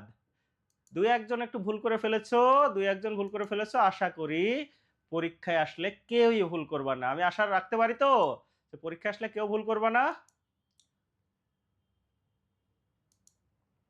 এখন দেখো নিচের কোনটি পত্ররন্ধ্রের প্রকারভেদের অন্তর্ভুক্ত নয়? কোনটা বলো? এইটা কিন্তু একবার মেডিকেলে এসছে, এই যে এই প্রশ্নটা দিচ্ছি এটা একবার মেডিকেলে এসছে, তার মানে কিন্তু একেবারে ফেলায় দেওয়ার মতো প্রশ্ন না। কোনটা নেই বলো? ডায়াসাইটিক আছে, অ্যানিসোসাইটিক আছে, টেট্রাসাইটিক আছে, কিন্তু ট্রাইসাইটিক কি আছে? তিনটা থাকলে তার নাম কি ট্রাইসাইটিক হয়? তার নাম কি হয়ে যায়? কি হয়ে যায়? অ্যানিসো হয়ে যায়। সেই জন্য এখানে কোনটি অন্তর্ভুক্ত নেই বলো তো? ট্রাইসাইটিক। তোমাদেরকে অসংখ্য ধন্যবাদ, প্রায় সকলেই সঠিক করছো, কয়েকজন ভুল করে ফেলছো, তবে আশা করি মেইন পরীক্ষা আসলে কেউই ভুল করবা না। নিচের কোনটি স্থায়ী টিস্যুর বৈশিষ্ট্য? স্থায়ী টিস্যু তার মানে কি ভাজক টিস্যুর ঠিক উল্টা। ভাজক টিস্যুর ঠিক উল্টা। স্থায়ী টিস্যুর বৈশিষ্ট্য মানে কি? ভাজক টিস্যুর ঠিক উল্টা। নিচের কোনটি স্থায়ী টিস্যুর বৈশিষ্ট্য? বৈশিষ্ট্য কোনটা? কোষ সমূহ জীবিত, এটা তো ভাজক টিস্যুর বৈশিষ্ট্য। ভাজক টিস্যুর কোষ জীবিত। কোষগুলো, কোষ গহ্বর অনুপস্থিত, এ তো ভাজক টিস্যুর বৈশিষ্ট্য। কোষের আকার বড়, কোষের আকার বড়, আন্তঃকোষীয় ফাঁক বিদ্যমান। ও, প্রশ্নে তো ভুল দেয়া আছে, অর্থাৎ গ এবং ঘ দুইটাই সঠিক অ্যান্সার, তাই না? কোষের আকার বড় এবং আন্তঃকোষীয় ফাঁক বিদ্যমান, গ এবং ঘ দুইটাই সঠিক অ্যান্সার। এবং আমি দেখতেছি তোমাদের অধিকাংশই গ অথবা ঘ দাগাইছো। যারা গ দাগাইছো তারাও সঠিক, যারা ঘ দাগাইছো তারাও সঠিক। ওকে, ঠিক আছে। এখন চলে আসো উদ্ভিদের মজ্জার রশ্মি কোন ধরনের ভাজক টিস্যু, মনে আছে? মজ্জার রশ্মি মাস প্লেট না রিব? মজ্জার রশ্মি কোনটা হবে, মাস প্লেট না রিব? মজ্জার রশ্মি কোনটা হবে, মাস প্লেট অথবা রিব, কোনটা? ওয়াও, প্রায় প্রত্যেকে পারতেছো, জাস্ট দুইজন ভুল করে ফেলেছো। যেই দুইজন ভুল করেছো সেই হতভাগারা কারা? একটা জিনিস মনে রাখবা, শুধু মজ্জা, শুধু মজ্জা, শুধু মজ্জা এটা হচ্ছে মাছ, কিন্তু মজ্জার রশ্মি, এর নামে বোঝা যাচ্ছে রশ্মির মতো, তার মানে কি হবে, কি হবে? এ হবে রিব ভাজক টিস্যু, তাই না? ওকে, অধিকাংশই সঠিক করেছো। যারা সঠিক করেছো তারা তো আর কখনোই ভুল করবা না বিশ্বাস করি। আর যারা ভুল করে ফেলেছো আশা করি তারাও আর কখনো ভুল করবা না। ঠিক আছে, এখন চলে আসি, এখন চলে আসি আরো একটা। এখানে অ্যান্সার দাও, দাও দেখি কেমন মনে আছে। উৎপত্তি অনুসারে ভাজক টিস্যুর প্রকারভেদ নয়, কোনটি? উৎপত্তি অনুসারে কোনটি প্রকারভেদ নয়? প্রাইমারি, প্রারম্ভিক, প্রাইমারি আর কি সেকেন্ডারি। কিন্তু টারশিয়ারি কি কোথাও ছিল? টারশিয়ারি কোথাও ছিল? এখানে তিন প্রকার, কি কি? প্রারম্ভিক, প্রাইমারি আর সেকেন্ডারি। হবে না কোনটা? টারশিয়ারি। তাহলে দেখি অধিকাংশই সঠিক করেছো, কয়েকজন ভুল করে ফেলেছো। তবে আমি মনে করি যারা ভুল করেছো তারা ক্লাসের শুরুতে ছিলে না, থাকলে তোমরা ভুল করতে না। তাহলে এটা সঠিক অ্যান্সার কি? টারশিয়ারি। টারশিয়ারি ভাজক টিস্যু ছিল না। প্রারম্ভিক, প্রাইমারি আর সেকেন্ডারি। আরো কি দেব নাকি শেষ করব? আরো কি প্রশ্ন দিব? ওকে, দেখি কেমন পারো।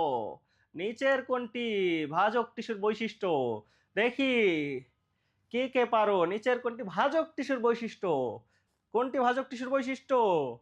দেখি কোন, কে কে পারো, কে কে পারো? একজন বলছে, কে? সাদিয়া বলছে আমি ছিলাম না, এইমাত্র যুক্ত হলাম। তবে সমস্যা নাই, যেটুকু মিস করছো এটা পরে দেখে নিও রেকর্ডিং থেকে, কিন্তু এখন মনোযোগ দিয়ে ক্লাস করো, আশা করি খুব ভালো বুঝতে পারবা। ঠিক আছে, এখন দেখো এটার, এখনো আমি লঞ্চ করিনি, তাই না? ওকে, নিচের কোনটি ভাজক টিস্যুর বৈশিষ্ট্য, অ্যান্সার করো। ভাজক টিস্যুর বৈশিষ্ট্য কোনটি, কোনটি, কোনটি? এই যে অধিকাংশ ভুল করে ফেলতেছো। না না, এখন দেখছি আবার সঠিক হয়ে যাচ্ছে। তাহলে ভাজক টিস্যুর নিউক্লিয়াস কি হবে? ভাজক টিস্যুর নিউক্লিয়াস বড়, আর ভাজক টিস্যুর কোষ ছোট, আর কোষ গহ্বর থাকে না, আর কোষ প্রাচীরটা পাতলা। তাহলে সঠিক কোনটা? একদম শেষেরটা, কোষ প্রাচীর পাতলা, এটা হচ্ছে ভাজক টিস্যুর বৈশিষ্ট্য। ঠিক আছে, ওকে, এখন চলে আসি, চলে আসি, চলে আসি। এখন এইটাও দেখি, অনেক তো প্রশ্ন দিলাম। নিচের কোন উদ্ভিদে হাইড্রাথোড থাকে না? হাইড্রাথোড থাকে না কোথায়? হাইড্রাথোড থাকে না কোথায়? ঘটক, ঘটক, তার মানে ঘাস, টমেটো, কচু, এই তিনটাতে থাকে। তাহলে থাকে না কোনটায়? আখ। ভেরি গুড, তোমাদের তো অধিকাংশই সঠিক করতেছো। আমি তো অভিভূত যে আমি এখনো পড়াশোনা করলা না, বাসায় যে দেখলা না, এরপরেও প্রায় সকলেই সঠিক অ্যান্সার করতেছো। তোমাদেরকে অসংখ্য ধন্যবাদ, অসংখ্য ধন্যবাদ। এখন আরো একটা প্রশ্নের উত্তর দাও তো, আরো একটা প্রশ্নের উত্তর দাও তো। নিচের কোনটি স্টিলির অন্তর্ভুক্ত নয়? তার মানে স্টিলিতে নেই, কোনটা, কোনটা, কোনটা? এই যে অনেকে ভুল করে ফেলছো কিন্তু। স্টিলি কি জাইলেম ফ্লেম সহ কেন্দ্র পর্যন্ত যা আছে সেটা স্টিলি, তার মানে জাইলেম ফ্লেম এগুলো স্টিলের অন্তর্ভুক্ত, তাই না? আর পেরিসাইকেলের বাইরে যেগুলো আছে সেগুলো সব বহিঃস্থলীয় অঞ্চল। তার মানে এখানে জাইলেম এ কি স্টিলের অন্তর্ভুক্ত, মজ্জা স্টিলের অন্তর্ভুক্ত, মজ্জা রশ্মি স্টিলের অন্তর্ভুক্ত। তাহলে অন্ততক, অন্ততক এই হচ্ছে স্টিলের বাইরে আছে, তাই না? তাহলে এখানে সঠিক কোনটা? অন্ততক সঠিক কোনটা? অন্ততক, তাই না? এই তো অধিকাংশই পারছো, কিন্তু এইটা কিন্তু অনেকেই ভুল করে ফেলছো। তাহলে যারা এখন ভুল করছো আমি বিশ্বাস করি তারা আর জীবনেও ভুল করবা না। বিশ্বাস রাখতে পারি তো? আর যারা সঠিক করছো তারা তো সঠিক করেই ফেলেছো, তারা তো ভুল করবাই না। এখন দেখো তো, বলো তো প্যাসেজ সেল দেখা যায় কোন স্তরে? মনে আছে সবচেয়ে বেশি জিনিস ছিল ক্যাসপেরিয়ান ফিতা, প্যাসেজ সেল, স্টারশিট কোন স্তরে? ওয়াও, এটা তো সবাই পারতেছে। এই একজন ভুল করে ফেলেছে, ৩ ৪ ৫ ৬ জন ভুল করে ফেলেছে। তাহলে প্যাসেজ সেল দেখা যায় কোন স্তরে? অন্ততক। কোন স্তরে দেখা যায়? অন্ততক। কোন স্তরে? অন্ততক। কিছুক্ষণ আগে আমরা পড়িয়েছি প্যাসেজ সেল কোথায় দেখা যায়? অন্ততক। প্যাসেজ সেল, ক্যাসপেরিয়ান ফিতা, তারপর যেগুলো ছিল সব কোথায় দেখা যায়? অন্ততক। এখন তাহলে মোটামুটি তোমাদেরকে অসংখ্য ধন্যবাদ। অধিকাংশই বলবো না, 90 to 95% সকলেই সঠিক অ্যান্সার করেছো। তোমাদেরকে ধন্যবাদ। এর মানে বুঝতে পারছি যে তোমরা ক্লাসে মনোযোগ দিচ্ছ। তোমাদেরকে অসংখ্য ধন্যবাদ, থ্যাংক ইউ। এখন আমরা আবারও শুরু করি। এখন আমরা আবারও পড়াশোনা শুরু করি, এবং ক্লাস যদি মনোযোগ দিয়ে করো, আমরা আশা রাখতে পারি তো এরকম পারবা তোমরা সব।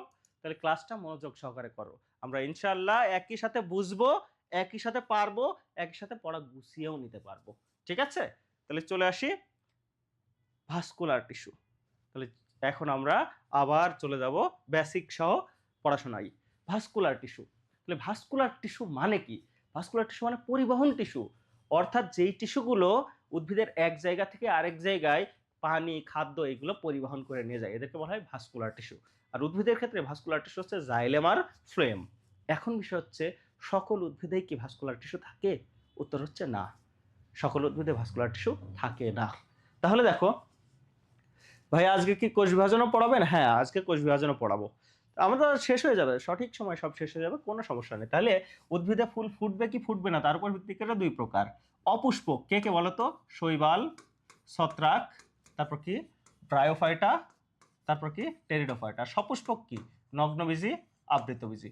তাহলে আমরা মোট উদ্ভিদ জগৎকে কয় ভাগে ভাগ করতে পারলাম? কয় ভাগে? 6 ভাগে। এদের ভিতরে মনে রাখবা এই প্রথম 3টা, এরা হচ্ছে গরিব আর এরা হচ্ছে বড়লোক। এখন বলো, আমাদের সমাজে যাতায়াতের জন্য ব্যক্তিগত যানবাহন ব্যবস্থা আছে কাদের? গরিবের না বড় লোকের? তার মানে যেহেতু বড় লোকের যানবাহন থাকে, তার মানে এরা যেহেতু বড় লোক, এদের পরিবহন টিস্যু আছে, আর এদের কোনো পরিবহন টিস্যু নেই। আর জীবনেও কি ভুল যাবে এই কাহিনী? যাবে না।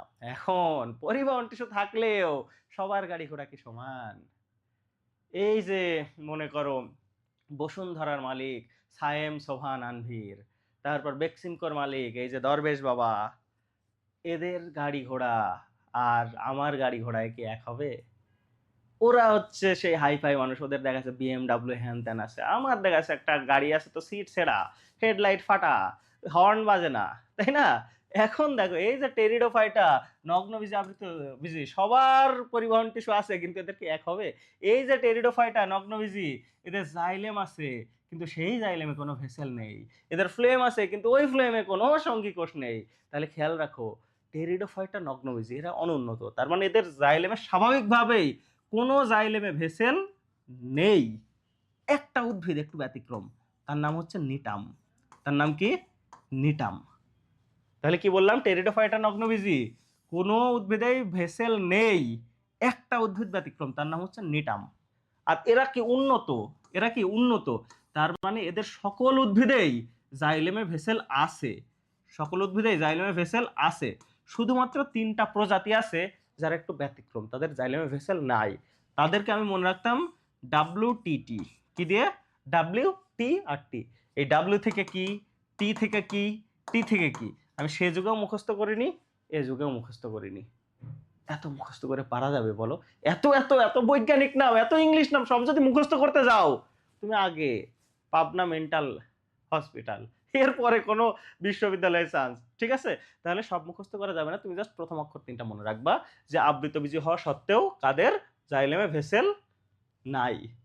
তাহলে স্বাভাবিকভাবেই সবার আছে, কিন্তু এদের ভেসেল নাই। আর টেরিডোফাইটা, নগ্নবীজি, স্বাভাবিকভাবে কারোর ভেসেল নাই, কিন্তু একটা উদ্ভিদ যে ব্যতিক্রম, তার ভেসেল আছে, সে কি?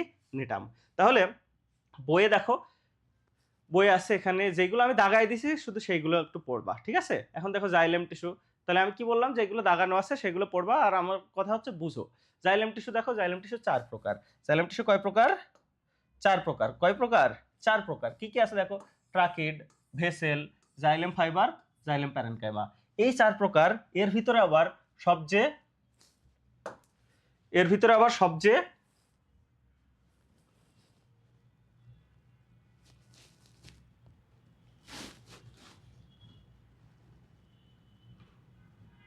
দেখো, এদের ভিতরে আবার সবচেয়ে সজীব হচ্ছে জাইলেম প্যারেনকাইমা। এটা আবার কিন্তু ইম্পর্টেন্ট, যে এখানে আসবে নিচের কোনটি জাইলেমের উপাদান নয়, তাহলে এখান থেকে 3টা দিবে, আর এর বাইরে দেখা যাচ্ছে 1টা দিবে। ঠিক আছে, এদের ভিতরে আবার সবচেয়ে সজীবকে জাইলেম প্যারেনকাইমা।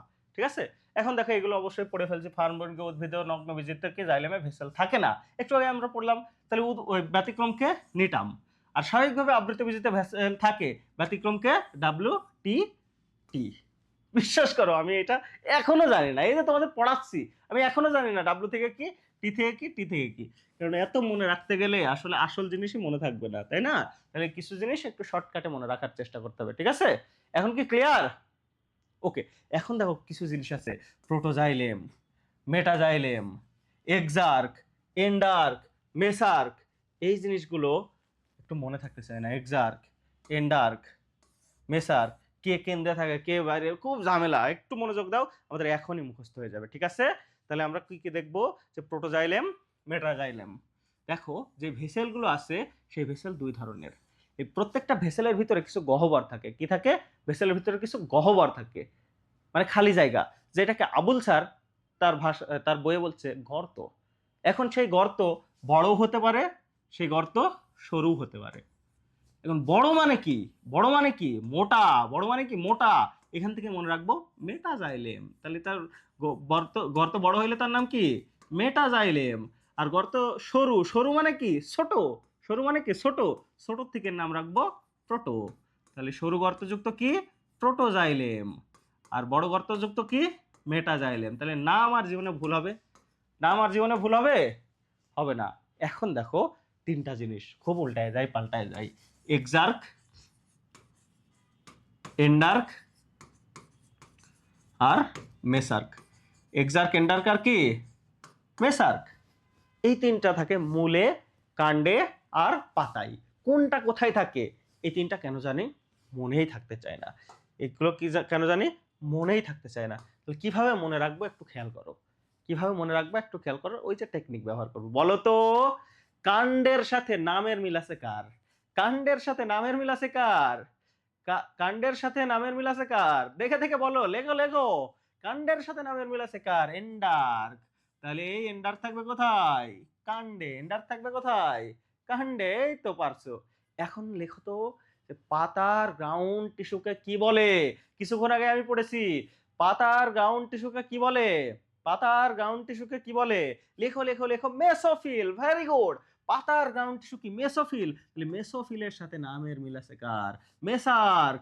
মেসোফিলের সাথে নামের মিল আছে কার? মেসার্ক। তার মানে এই মেসার্ক থাকবে কি? পাতায়। এই মেসার্ক থাকবে কি? পাতায়। হারাধনের 3টা ছেলে, মূল কাণ্ড পাতা। হারাধনের 3টা ছেলে, রইল বাকি 1। কেসে? মূল। তাহলে এক্সার্ক কোথায় থাকবে? মূলে থাকবে। এক্সার্ক কোথায় থাকবে? মূলে থাকবে। এই 3টা কি আর কারোর কোনোদিন ভুল যাবে বলো তো? এক্সার্ক কোথায়, এন্ডার কোথায়, মেসার কোথায়? ভুল করবে না কে কে? একটু আমাকে সাড়া দাও, কমেন্টে জানাও কে কে ভুল করবে না। এখন দেখো, আমরা সেই ক্লাসের শুরু থেকে দেখছি মূলের বৈশিষ্ট্য আর কাণ্ডের বৈশিষ্ট্য উল্টা। মূলের বৈশিষ্ট্য, কাণ্ডের বৈশিষ্ট্য সম্পূর্ণ ভিন্ন। ওদের সেই মারামারি সলভ করতে করতে আমরা এত দূর আসলাম। এখন এসে আবার এই মেটাজাইলেম আর প্রোটোজাইলেম মারামারি শুরু করে দিছে। মেটাজাইলেম আর প্রোটোজাইলেম মারামারি শুরু করে দিছে। মেটাজাইলেম বলছে, দেখ ভাই, আমি কিন্তু মূলের দিকে একদম মাঝের থাকবো, আবার তুই একদম আমার আশেপাশে ঘেসবি না, একদম উল্টা দিকে, তুই হচ্ছে পরিধির দিকে থাকবি। প্রোটোজাইলেম বলছে, ঠিক আছে আমি মেনে নিলাম, সমস্যা নেই, কিন্তু কাণ্ডে যে কিন্তু আমি আবার একদম কেন্দ্রে থাকবো, একদম মাঝের দিকে থাকবো, তুই থাকবি পরিধির দিকে। লেও ঠেলা। আগে দ্বিমুখী দ্বন্দ্ব ছিল, আবার এখন এরা দুইজন মারামারি বাজাচ্ছে। তাহলে দ্বন্দ্ব এখন কয়মুখী? চতুর্মুখী দ্বন্দ্ব। বিপদে পড়ছেটা কে? বলো তো, বিপদে পড়ছেটা কে? বিপদে কে পড়ছে? তোমরা। কেননা মনে তো রাখতে হবে তোমাদের। এখন কিভাবে বিপদ থেকে উদ্ধার হওয়া যায় দেখো, খেয়াল করো। মেটাজাইলেম কোথায় থাকবে, প্রোটোজাইলেম কোথায় থাকবে, আমরা তো এটাই দেখবো, তাই তো? মূলে কোথায়, কাণ্ডে কোথায়। এটার ক্ষেত্রে আমি মনে রাখতাম ম ম ম, কি দিয়ে, 3টা ম দিয়ে, ম ম ম, অর্থাৎ মূলে মেটাজাইলেম মধ্যে থাকবে। তাহলে মূলে মেটাজাইলেম কোথায় থাকবে, মধ্যে বা মাঝে থাকবে। শুধু এই একটা জিনিস মনে রাখলেই বাকিটা হয়ে যাবে। ম ম ম, অর্থাৎ মূলে মেটাজাইলেম মাঝে। তাহলে মূলে যদি মেটাজাইলেম মাঝের দিকে থাকে, তাহলে মূলে প্রোটোজাইলেম কোথায় থাকবে, কোথায় থাকবে, পরিধির দিকে।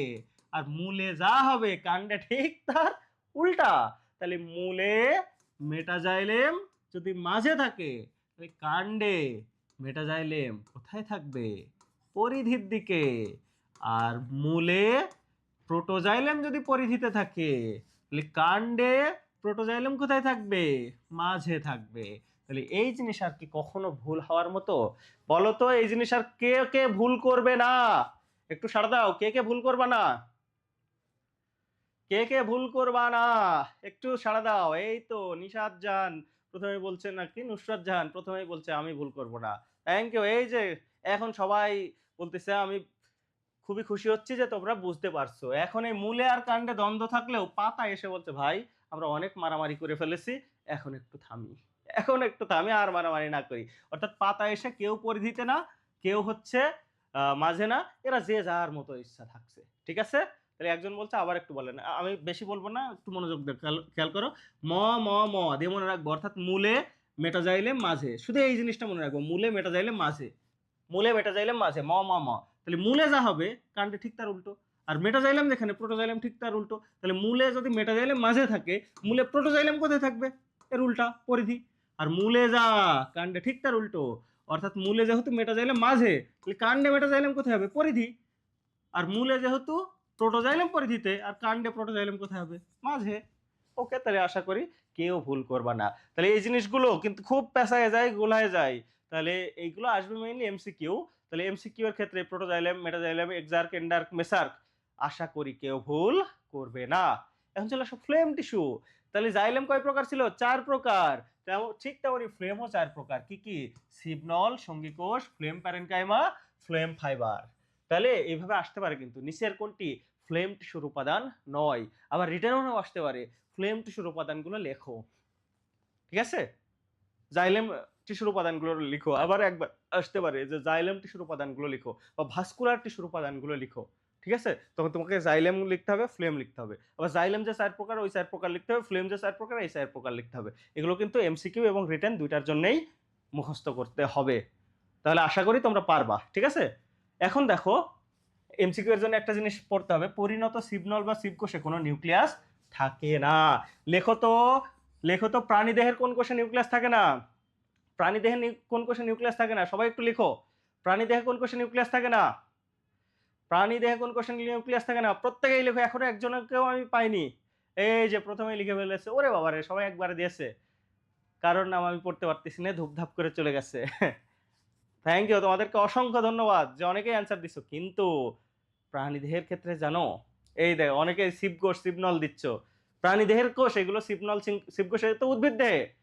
এখন দেখো প্রাণীদেহের কিন্তু আরবিসি সবাই দিচ্ছ, কিন্তু অনুচক্রিকার নাম তো কেউ দিচ্ছ না, প্লাটিলেটের নাম তো কেউ দিচ্ছ না। অর্থাৎ এই অনুচক্রিয়া বা অনুচক্রিকা বা প্লাটিলেট, এতেও কিন্তু নিউক্লিয়াস থাকে না।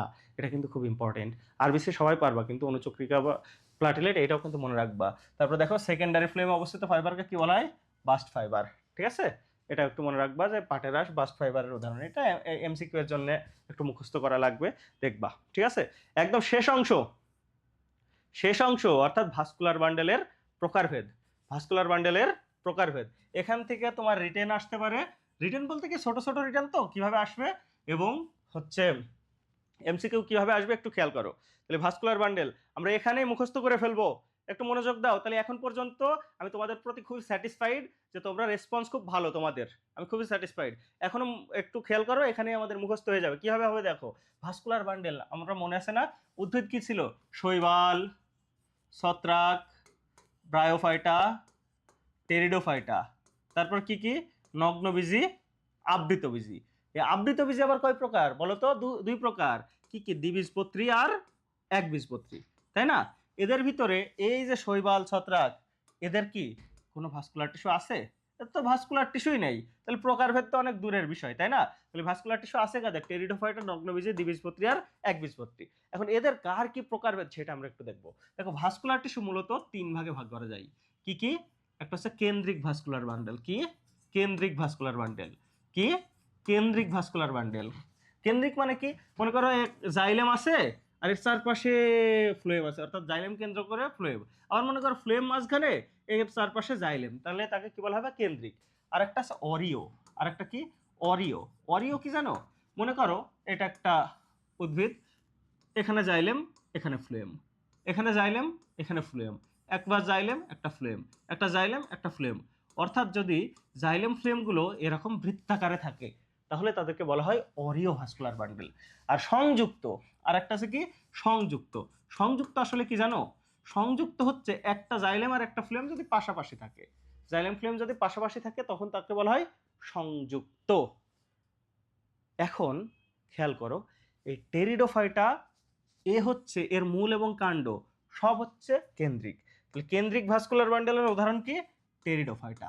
ওকে, টেরিডোফাইটার মূল কাণ্ড সব কি? কেন্দ্রিক। তাহলে কেন্দ্রিক কিন্তু আমি কাহিনী সেরে ফেলেছি, তাহলে টেরিডোফাইটা শেষ। বাকি থাকলো কি? নগ্নবীজি, দ্বিবীজপত্রী আর একবীজপত্রী। এই নগ্নবীজি আর দ্বিবীজপত্রী, একবীজপত্রী, এদেরকে আবার কি পুষ্পক উদ্ভিদ বা সপুষ্পক উদ্ভিদ বলা হয় না? এদের কি পুষ্পক বা সপুষ্পক উদ্ভিদ বলা হয় না? তাহলে এই যে সপুষ্পক উদ্ভিদ, এদের মূল আছে আবার কাণ্ডও আছে, তাই না? মনে রাখবো, এই যে পুষ্পক উদ্ভিদ, এদের মূলে থাকে অরিও। এদের মূলে কি থাকে? Oreo vascular bundle. কাদের মূল? পুষ্পক উদ্ভিদের মূল। এটা কি? Oreo vascular bundle. আর এই যে নগ্নবীজি, দ্বিবীজপত্রী, একবীজপত্রী অর্থাৎ পুষ্পক উদ্ভিদ, এদের কাণ্ড, এদের কাণ্ড হচ্ছে সংযুক্ত ভাস্কুলার বান্ডেল। এদের কাণ্ড কি? সংযুক্ত ভাস্কুলার বান্ডেল। এখন এই সংযুক্ত ভাস্কুলার বান্ডেল আবার দুই প্রকার। একটা হচ্ছে সমপার্শ্বীয়। সমপার্শ্বীয় মানে কি? মনে করো একটা জাইলেম আর একটা ফ্লোয়েম পাশাপাশি আছে, তখন তাকে বলা হয় সমপার্শ্বীয়। কি বলা হয়? সমপার্শ্বীয়। আর যদি দুই ধারে দুই কলা গাছ, মধ্যখানে মহারাজ, অর্থাৎ মনে কর দুই দিকে দুই জাইলেম, মাঝখানে ফ্লোয়েম, এরকম, অর্থাৎ দুই ধারে দুই একই জিনিস, মাঝখানে অন্য জিনিস থাকে, তখন তাকে বলা হয় সমদ্বিপার্শ্বীয়। কি বলা হয়? সমদ্বিপার্শ্বীয়। ঠিক আছে, অর্থাৎ দুই দিকে সমান জিনিস আছে।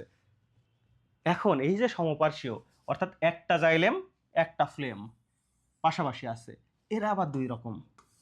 একটা হচ্ছে মুক্ত, আমি কিন্তু রিপিট করব না, সুতরাং মনোযোগ দিয়ে খেয়াল করো। একটা হচ্ছে মুক্ত আর একটা হচ্ছে বদ্ধ। তাহলে মুক্ত কি? মনে করো একটা জাইলেম আর একটা ফ্লোয়েম আছে, এদের মাঝে ক্যাম্বিয়াম আছে। এদের মাঝে কি?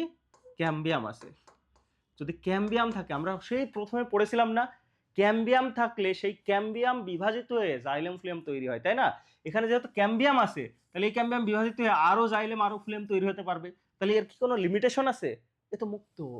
তাহলে জাইলেম আর ফ্লোয়েমের মাঝে যদি ক্যাম্বিয়াম থাকে তাকে বলা হয় মুক্ত, আর যদি ক্যাম্বিয়াম না থাকে তখন তাকে বলা হয় বদ্ধ। তাহলে এত কিছুর ভিতরেও আমাদের লাগবে কি জানো? উদাহরণ। লাগবে কি? উদাহরণ। তাহলে আমাদের বাকি আছে কি? দেখো, কেন্দ্রিক অর্থাৎ টেরিডোফাইটা, ওই কেন্দ্রিকের ভিতরে ফেলে দিচ্ছি। এই পুষ্পক উদ্ভিদের মূল সেরে ফেলছি, বাকি আছে কি? পুষ্পক উদ্ভিদের কাণ্ড। এখন পুষ্পক উদ্ভিদ মানে কি? নগ্নবীজি, দ্বিবীজপত্রী, একবীজপত্রী। এদের কাণ্ডের ভিতরে আবার কে মুক্ত, কে বদ্ধ, কে সমদ্বিপার্শ্বীয়, এটা একটু মনে রাখতে হবে। খুব সিম্পলি আমাদের মনে থাকবে, একটু খেয়াল করো। মনে রাখবো মুক্ত নদী। কি মনে রাখবো?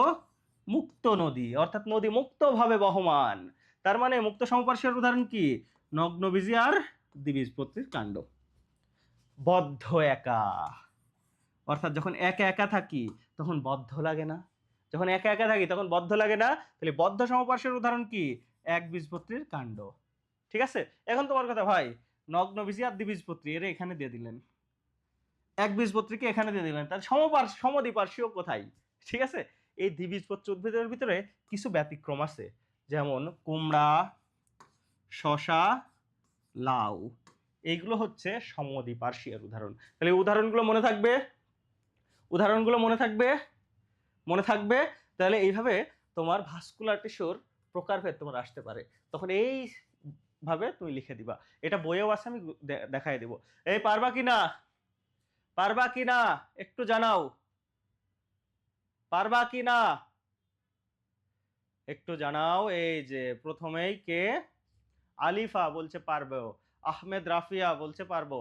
এই তো থ্যাংক ইউ তোমাদেরকে, খুব ভালো রেসপন্স পাচ্ছি, আল্লাহ তোমাদেরকে কবুল করুক, খুব ভালো রেসপন্স পাচ্ছি। তাহলে এইভাবে পারবা তো? ওকে, আমরা বিশ্বাস করি তোমরা পারবা। এখন চলে আসো এখানে, তাহলে কি কি আছে দেখো ভাস্কুলার বান্ডেলের প্রকারভেদ। এটা কিন্তু আমি আগেই বলছি, রিটেনেও আসতে পারে, তাই না? তাহলে প্রকারভেদ কি 3 প্রকার, সংযুক্ত, অরীয় আর কেন্দ্রিক।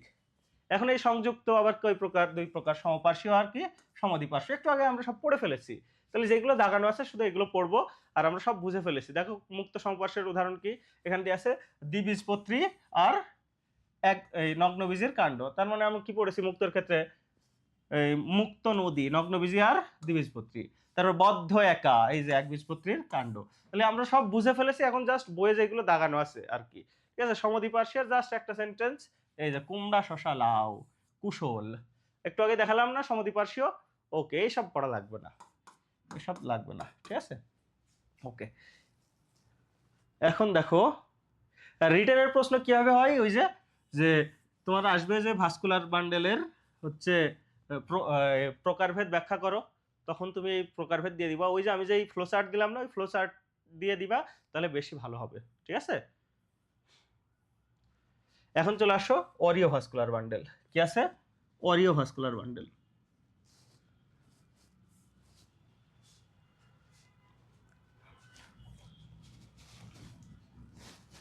হ্যাং করলো যে,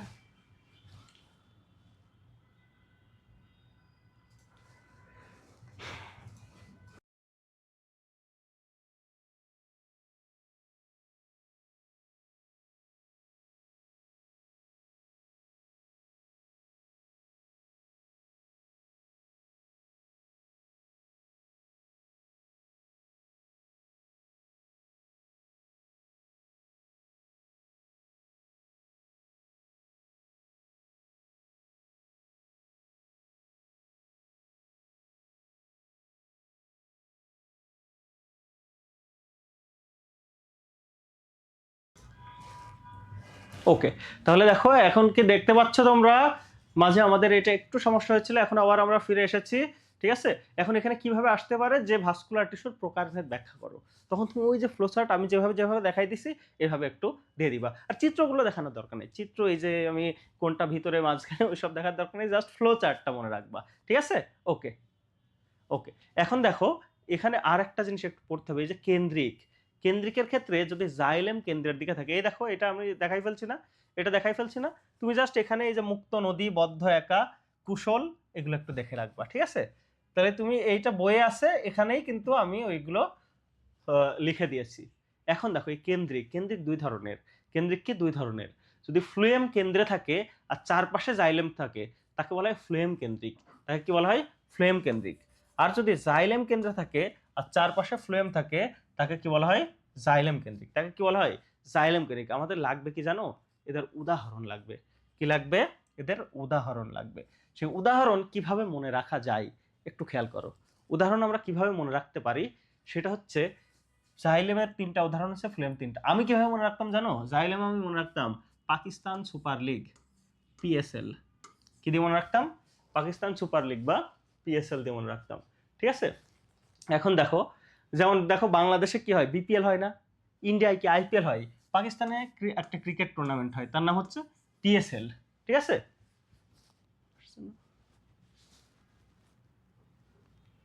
ওকে, তাহলে কি কি দিয়ে মনে রাখবো? জাইলেম কেন্দ্রিক হচ্ছে পিএসএল দিয়ে, ঠিক আছে। পিএসএল, পি থেকে টেরিস, এস থেকে সেলাজিনেলা, এল থেকে লাইকোপোডিয়াম। এখন দেখো ফ্লুয়েম কেন্দ্রিক, এটা আমরা মনে রাখতে পারি ঢাকা ইউনিভার্সিটি, ডিইউ দিয়ে। কি দিয়ে মনে রাখতে পারি? ডিইউ বা ঢাকা ইউনিভার্সিটি। ডি থেকে কি? ড্রাসিনা। ইউ থেকে ইউক্কা, যদিও এটা ওয়াই আছে কিন্তু দেখো উচ্চারণ ইউ এর মতো, আবার মনে রাখতে সুবিধা হচ্ছে যে ডিইউ, ঠিক আছে। ওকে, তাহলে এভাবে আমরা মনে রাখতে পারি। ওকে ওকে, ঠিক আছে। তাহলে আমাদের কিন্তু এগুলো শেষ, ভাস্কুলার বান্ডেল। এখানে দেখো জাইলেম এবং ফ্লুয়েমের যে পার্থক্য, এই বক্সটা একটু পড়বা, এটা খ নম্বরের জন্য, রিটেনের জন্য আসতে পারে। এটা কি? রিটেনের জন্য আসতে পারে, ঠিক আছে। এটা একটু পড়বা, তাহলে এই অধ্যায়ের পড়াশোনা আমাদের মোটামুটি শেষ। এখানে আর তেমন কিছু নাই, তেমন কিছু নাই। শেষে কিছু জিনিস সামারি করে দেয়া আছে, সেটা হচ্ছে দেখো একবীজপত্রী উদ্ভিদের মূলের অন্তর্গঠনগত শনাক্তকারী বৈশিষ্ট্য। অর্থাৎ আগে আমরা মূল এবং কাণ্ড সম্পর্কে যেগুলো পড়েছি এখানে সেগুলো জাস্ট সামারি করা। তোমরা একটু অ্যান্সার দাও তো। মূলের ত্বকে কিউটিকল উপস্থিত নাকি অনুপস্থিত? মূলে কিউটিকল উপস্থিত নাকি অনুপস্থিত? লেখো লেখো। মূলে কিউটিকল আছে না নাই? Very good. মূলে নাই, কাণ্ড যুক্ত বর্ণ আছে, তার মানে কিউটিকল যুক্ত, আর মূলে কিউটিকল নাই। বলতো মূলের ত্বক এককোষী না বহুকোষী? মূলের ত্বক এককোষী না বহুকোষী? ওই তো, ভেরি গুড। বলতো মূল কোথায় থাকে, এক্সার্ক এন্ডার্ক না মূলে কোনটা থাকে, এক্সার্ক এন্ডার্ক না মেসার্ক? মূলে কোনটা থাকে, এক্সার্ক এন্ডার্ক না মেসার্ক? কোনটা? Very good. এখন বলো মূলে কি অধোতক থাকে? মূলে কি অধোতক থাকে? মূলে কি অধোতক থাকে? মূলে কি অধোতক থাকে? Very good. বলো তো মূলে মেটাজাইলাম কোথায় থাকে? মূলে মেটাজাইলাম কোথায় থাকে? ভেরি গুড, তোমরা সবাই পারছো। তাহলে এগুলো কি নতুন কোনো পড়া না, আমরা আগে যেগুলো পড়েছি সেগুলো এখানে জাস্ট সামারি করা। এগুলো এটা কিন্তু বথ এমসিকিউ অ্যান্ড রিটেনের জন্য আমার লাগবে। ঠিক আছে, তাহলে এমসিকিউ তোমরা সবাই পারো। আর রিটেন মানে কি, আমরা এতক্ষণ যা শিখেছি একসাথে করে দেয়া। তাহলে এগুলো কিন্তু নতুন কোনো পড়া না, আমরা যা পড়েছি জাস্ট এখানে সামারি করে দেয়া। এখানে দেখো চলে আসি, এখানে চলে আসি যে এখানে দুইটা লাইন একটু আমরা একটু দেখব। সেটা হচ্ছে জাইলেমের ক্ষেত্রে জাইলেম টিস্যুর গঠন অনেকটা ওয়াই বা ভি অক্ষরের মতো, এবং মেটাজাইলেম থাকে ওয়াই এর দুই বাহুতে, আর প্রোটোজাইলেম থাকে লেজের দিকে। এটুকু একটু জানলেই হবে, এখানে আর কিছু নাই, এটা একটু এমসিকিউ এর জন্য দেখব। এখন চলে আসি একদম শেষে, একদম শেষের টপিক, একবীজপত্রী উদ্ভিদের কাণ্ডের অন্তর্গঠনগত শনাক্তকারী বৈশিষ্ট্য। বলো তো এই কাণ্ডের ত্বকের নাম কি? কাণ্ডের ত্বকের নাম কি? এপিডার্মিস নাকি এপিব্লেমা? কাণ্ডের ত্বকের নাম কি এপিডার্মিস না ব্লেমা? বলো তো কাণ্ডে এপিডার্মিস নাকি এপিব্লেমা? ওকে, এখন বলো তো কাণ্ডের রোম এককোষী নাকি বহুকোষী? কাণ্ডের রোম এককোষী না বহুকোষী? এককোষী না বহুকোষী? বলো। এই তো, থ্যাংক ইউ, সকলেই পারতিছো। তারপরে বলো কাণ্ডেও, কাণ্ডে কোনটা থাকে, এক্সার্ক এন্ডার্ক না মেসার্ক? এক্সার্ক এন্ডার্ক না মেসার্ক? তারপর বলো তো কাণ্ডে কিউটিকল উপস্থিত নাকি অনুপস্থিত? উপস্থিত নাকি অনুপস্থিত? Very good. এখন একটা জিনিস তোমাদের বইয়ে লিখে দিয়েছিলাম, বলো তো একবীজপত্রী উদ্ভিদের কাণ্ডে কাণ্ডত্বক থাকে কি থাকে না? থাকে কি থাকে না? থ্যাংক ইউ, তোমরা সবাই পারতেছো। তাহলে এখানেও আছে, এগুলো কিন্তু নতুন কোনো পড়া না, এগুলো সব সামারি করা। আগে যেগুলো পড়েছি এখানে এনে জাস্ট সামারি করে দেয়া। আর একদম শেষে দেখবা কিছু পার্থক্য সূচক বক্স আছে, এগুলোও একদম মূল ও কাণ্ডের পার্থক্য, এসব সব কিন্তু একবীজপত্রী দ্বিবীজপত্রী উদ্ভিদের কাণ্ড কেমন, মূল কেমন, আমরা শুরু থেকে মূল আর কাণ্ড যে পড়ে আসলাম এখানে জাস্ট সেগুলো সামারি করে দেয়া। সুতরাং এখানে নতুন একটা সেন্টেন্সও নাই যেগুলো আমরা পড়িনি। তাহলে আমি বিশ্বাস করি তুমি এখান থেকে প্রশ্ন আসলে বোথ রিটেন এবং এমসিকিউ এর জন্য তুমি পারবা। পারবা না? পারবা না? পারবা তো? পারবা তো? ঠিক আছে, ওকে, ইনশাআল্লাহ। তাহলে আমাদের কিন্তু এই অধ্যায় শেষ, আমাদের এই অধ্যায় শেষ।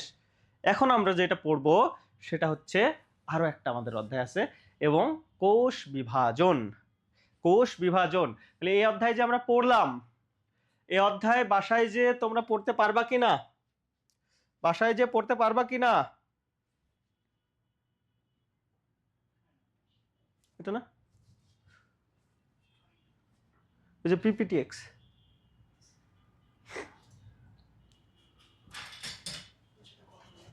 ঠিক আছে, তাহলে দেখো আমরা এখন কিন্তু আমরা পড়বো হচ্ছে কোষ বিভাজন। তাহলে কোষ বিভাজন অধ্যায়টা তোমরা সেই 9-10 থেকে পড়ে আসছো, এবং কোষ বিভাজনটা মানে এমন একটা অধ্যায় আমরা টুকটাক পারি, তাই না? এটা টুকটাক পারি, এবং আমি বিশ্বাস করি কোষ বিভাজন তোমরাও এখানে যারা আসো প্রায় সকলেই কোষ বিভাজন টুকটাক পারো। এরপরও আমাদেরকে একটু বেসিক জিনিসগুলো জেনে ফেলতে হবে, এবং যেই সময় আসছে আমরা ইনশাআল্লাহ এই সময়ের ভিতরে কোষ বিভাজনটা খুব ভালো করে শেষ করে ফেলতে পারবো। এই কি কি অবস্থা, তোমরা পারবা তো? এখন ভিডিও এসছে, তোমরা পারবা তো? হ্যাঁ, ওকে, ইনশাআল্লাহ। তাহলে একটু খেয়াল করো, তাহলে কোষ বিভাজনটা আমরা এখন পড়ে ফেলবো। তাহলে চলে আসো, কোষ বিভাজন আসলে কি? কোষ বিভাজন আসলে কি দেখো, একদম শুরুতে এই পৃথিবীতে ছিল কে? একদম শুরুতে এই পৃথিবীতে আদম আলাহিসাল্লাম ছিল, হাওয়া আলাহিসাল্লাম ছিল, এবং তাদের থেকে আজকে 800 কোটির বিশ্ব, প্রায় 800 কোটি মানুষ এই বিশ্বে আছে। এই পৃথিবীতে যেই মানুষগুলো প্রথমে ছিল তারা এখন আর নাই। এই পৃথিবীতে যেই গাছপালা প্রথমে ছিল তারা এখন আর নাই। এই পৃথিবীতে যেই প্রাণীগুলো প্রথমে ছিল তারা এখন আর নাই। নতুন প্রজন্ম তৈরি হয়েছে, নতুন মানুষ তৈরি হয়েছে। এখন যারা আছে 100 বছর পরে তারা আর থাকবে না, নতুন মানুষ চলে আসবে, নতুন প্রজন্ম চলে আসবে যারা এই পৃথিবীতে বিচরণ করবে। আবার দেখো, আমরা যখন প্রথমে হয়েছিলাম আমরা একদম জাইগোট ছিলাম। আমরা প্রত্যেকেই যারা ক্লাস করছি, যারা ক্লাস নিচ্ছি, প্রত্যেকেই জাইগোট ছিলাম। আস্তে আস্তে আস্তে আস্তে আজকে আমরা একদম পরিপূর্ণ মানুষ। তাহলে এই যে আমরা আগে আমাদের পূর্বপুরুষরা ছিল, এখন তারা নাই, এখন নতুন মানুষ।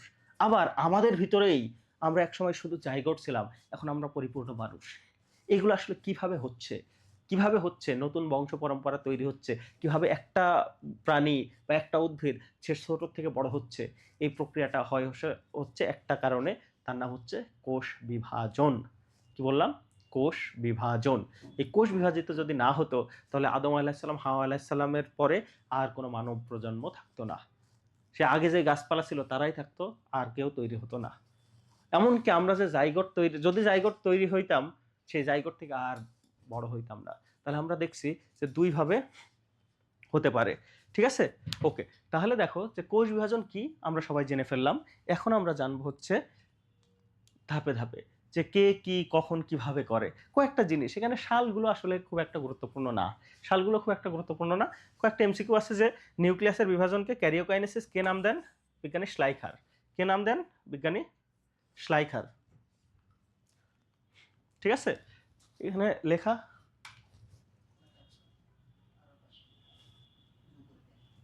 ওকে, তাহলে এই যে বিজ্ঞানী শ্লাইখার কি করে, এর নাম দেন হচ্ছে ক্যারিওকাইনেসিস। ঠিক আছে, নিউক্লিয়াসের যে বিভাজন। এখানে কয়েকটা জিনিস জাস্ট এমসিকিউ এর জন্য। ওয়াল্টার ফ্লেমিং কি কি করেন? এই যে মাইটোসিস, এটা কি কি করে, এর নাম দেন কে? Walter Fleming.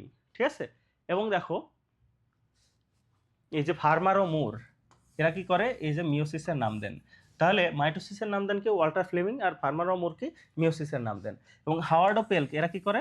কোষ বিভাজন আবিষ্কার করে। এখানে কয়েকটা জ্ঞানমূলক জিনিস, এগুলো তোমরা একটু দেখবা। ঠিক আছে, যেগুলো বইয়েও আছে। এখন দেখো এই যে বিভাজন, কোষ বিভাজন, এরা হচ্ছে 3 প্রকার। 3 প্রকার কি? Amitosis, mitosis, meiosis.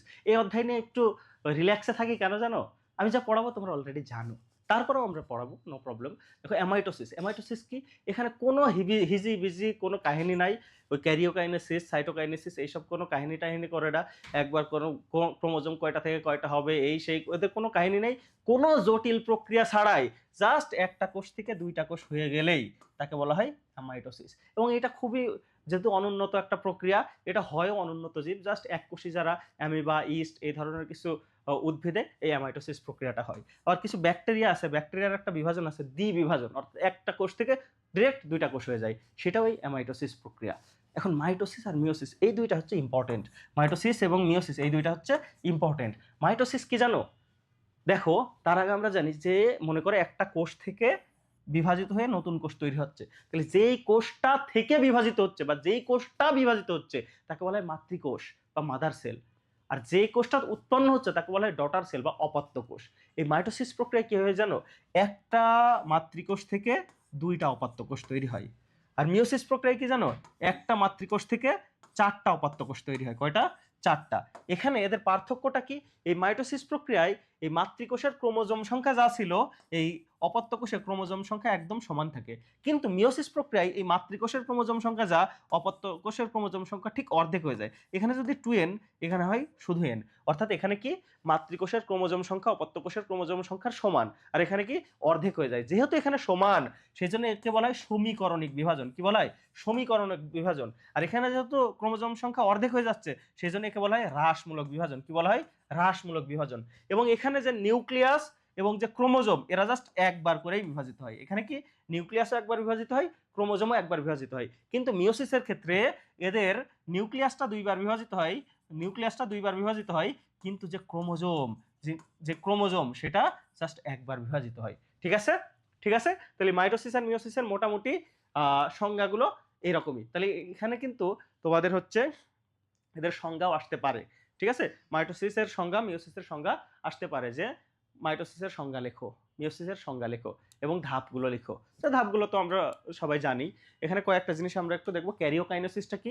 আসলে দেখো, নিউক্লিয়াসের যে বিভাজন হয়, একটা কোষ বিভাজন মানে কি, নিউক্লিয়াসের বিভাজন এবং সাইটোপ্লাজমের বিভাজন মিলে কোষ বিভাজন। এর ভিতরে শুধু নিউক্লিয়াসের বিভাজনটাকে বলা হয় ক্যারিওকাইনেসিস, আর সাইটোপ্লাজমের যে বিভাজন তাকে বলা হয় সাইটোকাইনেসিস। কি বলা হয়? সাইটোকাইনেসিস। এখন দেখো, এই বিভাজন আসলে কোথায় ঘটে? তাহলে এই মাইটোসিস বিভাজন, এই মাইটোসিস বিভাজন বিভাজন ক্ষমতা সম্পন্ন দৈহিক কোষে। তাহলে কি দৈহিক কোষে কি ঘটে? মাইটোসিস। দৈহিক কোষে কি ঘটে? মাইটোসিস। আর জনন কোষে ঘটবে হচ্ছে মিওসিস। তাহলে জনন কোষ যে সৃষ্টি হবে সেটা হচ্ছে কি? মিওসিস। আর এমনি দৈহিক কোষে ঘটবে কি? মাইটোসিস। ঠিক আছে। তাহলে মিওসিস প্রক্রিয়ায় জনন কোষ তৈরি হয়, আর এমনিতেই দৈহিক কোষে কি হয়? মাইটোসিস বিক্রিয়া ঘটে। ঠিক আছে। এখন দেখো কয়েকটা জিনিস, সেটা হচ্ছে মাইটোসিসের কয়েকটা বৈশিষ্ট্য, যেটা অলরেডি কিছুক্ষণ আগে আমরা পড়ে ফেললাম। এই বৈশিষ্ট্য খ নম্বরের জন্য, অর্থাৎ 2 নম্বর মানে এই যে রিটেনের জন্য কিন্তু তোমাদের আসতে পারে, যে এখানে কি হয়, দুটি অপত্য নিউক্লিয়াস বা অপত্য কোষ তৈরি হয় এবং ক্রোমোজোম সংখ্যা সমান থাকে এবং অপত্য কোষ মাতৃকোষের সমান বৈশিষ্ট্য সম্পন্ন হয়। অর্থাৎ মাতৃকোষের বৈশিষ্ট্য অপত্য কোষের বৈশিষ্ট্য সমান, এদের ক্রোমোজোম সংখ্যা সমান, এদেরকে কি? সমীকরণিক বিভাজন বলা হয়। তাহলে এগুলো মোটামুটি আমরা সকলেই জানি, তাই না? এখন চলে আসো, কয়েকটা জিনিস আমাদেরকে একটু জানতে হবে, যে কি কি ধরনের কোষ আছে যারা কখনোই বিভাজিত হয় না, আবার কিছু কোষ আছে যারা খুব দ্রুত বিভাজিত হয়। তাহলে দেখো, কিছু কোষ আছে যেমন আমাদের পূর্ণাঙ্গ লোহিত রক্তকণিকা, যখন লোহিত রক্তকণিকা একদম ম্যাচিওর হয়ে যায় তখন কিন্তু তারা আর বিভাজিত হয় না। তারপরে এই যে আমাদের পেশি কোষ, মাসেল, এই মাসেল কিন্তু বিভাজিত হয় না। তাহলে তুমি বলতে পারো, ভাই যারা বডি বিল্ডার তাহলে তো মাসেল সেই মোটা, তাহলে বিভাজিত না হলে কেমন হচ্ছে? আসলে কি জানো, যারা বডি বিল্ডার ওদের হচ্ছে কোষ বিভাজিত হচ্ছে না, অর্থাৎ নতুন কোষ তৈরি হচ্ছে না, বরং যেই কোষগুলো অলরেডি আছে সেই কোষগুলোর সাইজ বৃদ্ধি পাচ্ছে, সেই জন্য তারা একদম মাসেল ম্যান হয়ে যাচ্ছে। ঠিক আছে। তাহলে কি, এই যে পেশি কোষ, স্নায়ু কোষ, এগুলো কখনোই বিভাজিত হয় না। এবং উদ্ভিদের কিছু স্থায়ী কোষ আছে যারা বিভাজিত হয় না। কিছুক্ষণ আগে আমরা উদ্ভিদের স্থায়ী কোষ সম্পর্কে কিছুটা হইলেও পড়েছি। ঠিক আছে। ওকে। তাহলে দেখো, কিছু কিছু কোষ আছে যারা বিভাজিত হয় না, এটা এমসিকিউ আসতে পারে। আবার কিছু কিছু কোষ আছে যারা খুব দ্রুত বিভাজিত হয়, যেমন ভ্রূণ কোষ। তারপরে হচ্ছে মূলকাণ্ডের শীর্ষে শীর্ষে মেরিস্টেম, অর্থাৎ শীর্ষস্থ ভাজক টিস্যু যেগুলো, সেগুলো খুব দ্রুত বিভাজিত হয়। ঠিক আছে। এবং ভ্রূণ কোষ, এগুলো খুব দ্রুত বিভাজিত হয়। ওকে। এখন দেখো, আমরা কোষ চক্র দেখব। তাহলে কোষ চক্র জিনিসটা আসলে কি? কোষ চক্র হচ্ছে দেখো, যে আমরা জানি মাইটোসিস, মিওসিস। ঠিক আছে। এখন মাইটোসিস প্রক্রিয়ায় কি আমরা জানি, একটা হচ্ছে কোষ বিভাজিত হয়, বিভাজিত হয়ে দুইটা নতুন নতুন কোষ তৈরি হয়, তাই না? এখন মনে করো, একটা কোষ বিভাজিত হয়ে নতুন কোষ তৈরি হলো, সে তো বসে থাকবে না, সে আবার বিভাজিত হবে হয়ে 2টা থেকে 4টা, আবার বিভাজিত হবে 4টা থেকে 8টা, বারবার বারবার বারবার বিভাজিত হবে। তার মানে আমরা দেখছি, একটা কোষ বিভাজিত হয়, একটা কোষ বিভাজিত হবে, আবার সে একটু প্রস্তুতি নিবে, নিজেকে প্রিপেয়ার করবে, করে কি করবে, সে আবার বিভাজিত হয়ে যাবে।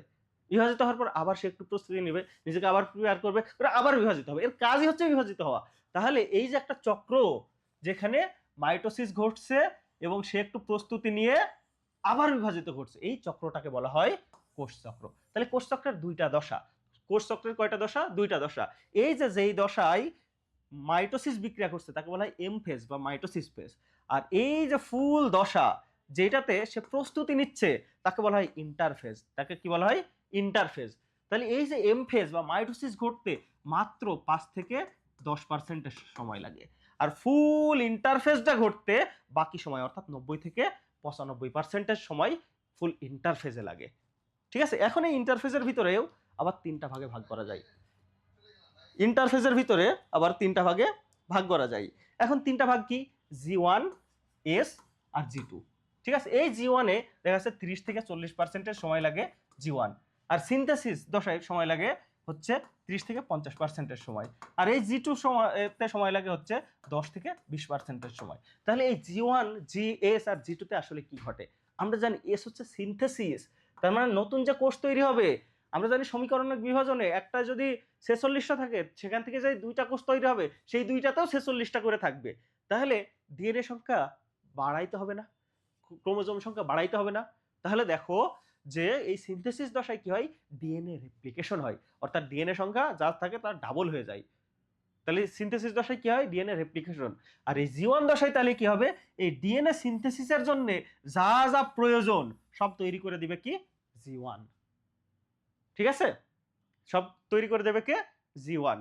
আর জি2 তে কি, এটা জাস্ট একদম মাইটোসিসের আগের দশা, জি2 কি একদম মাইটোসিসের আগের দশা। তার মানে মাইটোসিসের জন্য যা যা প্রয়োজন একদম লাস্টলি তৈরি করবে কে, জি2। ঠিক আছে, এবং এবং মাইটোসিসের ভিতরে তোমরা দেখবা যে স্পিন্ডল তন্ত্র তৈরি হচ্ছে বা এগুলো তৈরি হচ্ছে, এগুলো সবকে করবে এই জি2-তে হচ্ছে। স্পিন্ডল তৈরির জন্য একটা জিনিস লাগে মাইক্রোটিউবুল, সেই মাইক্রোটিউবুল গঠনের জন্য যা যা প্রয়োজন সেগুলোও করবে হচ্ছে জি2।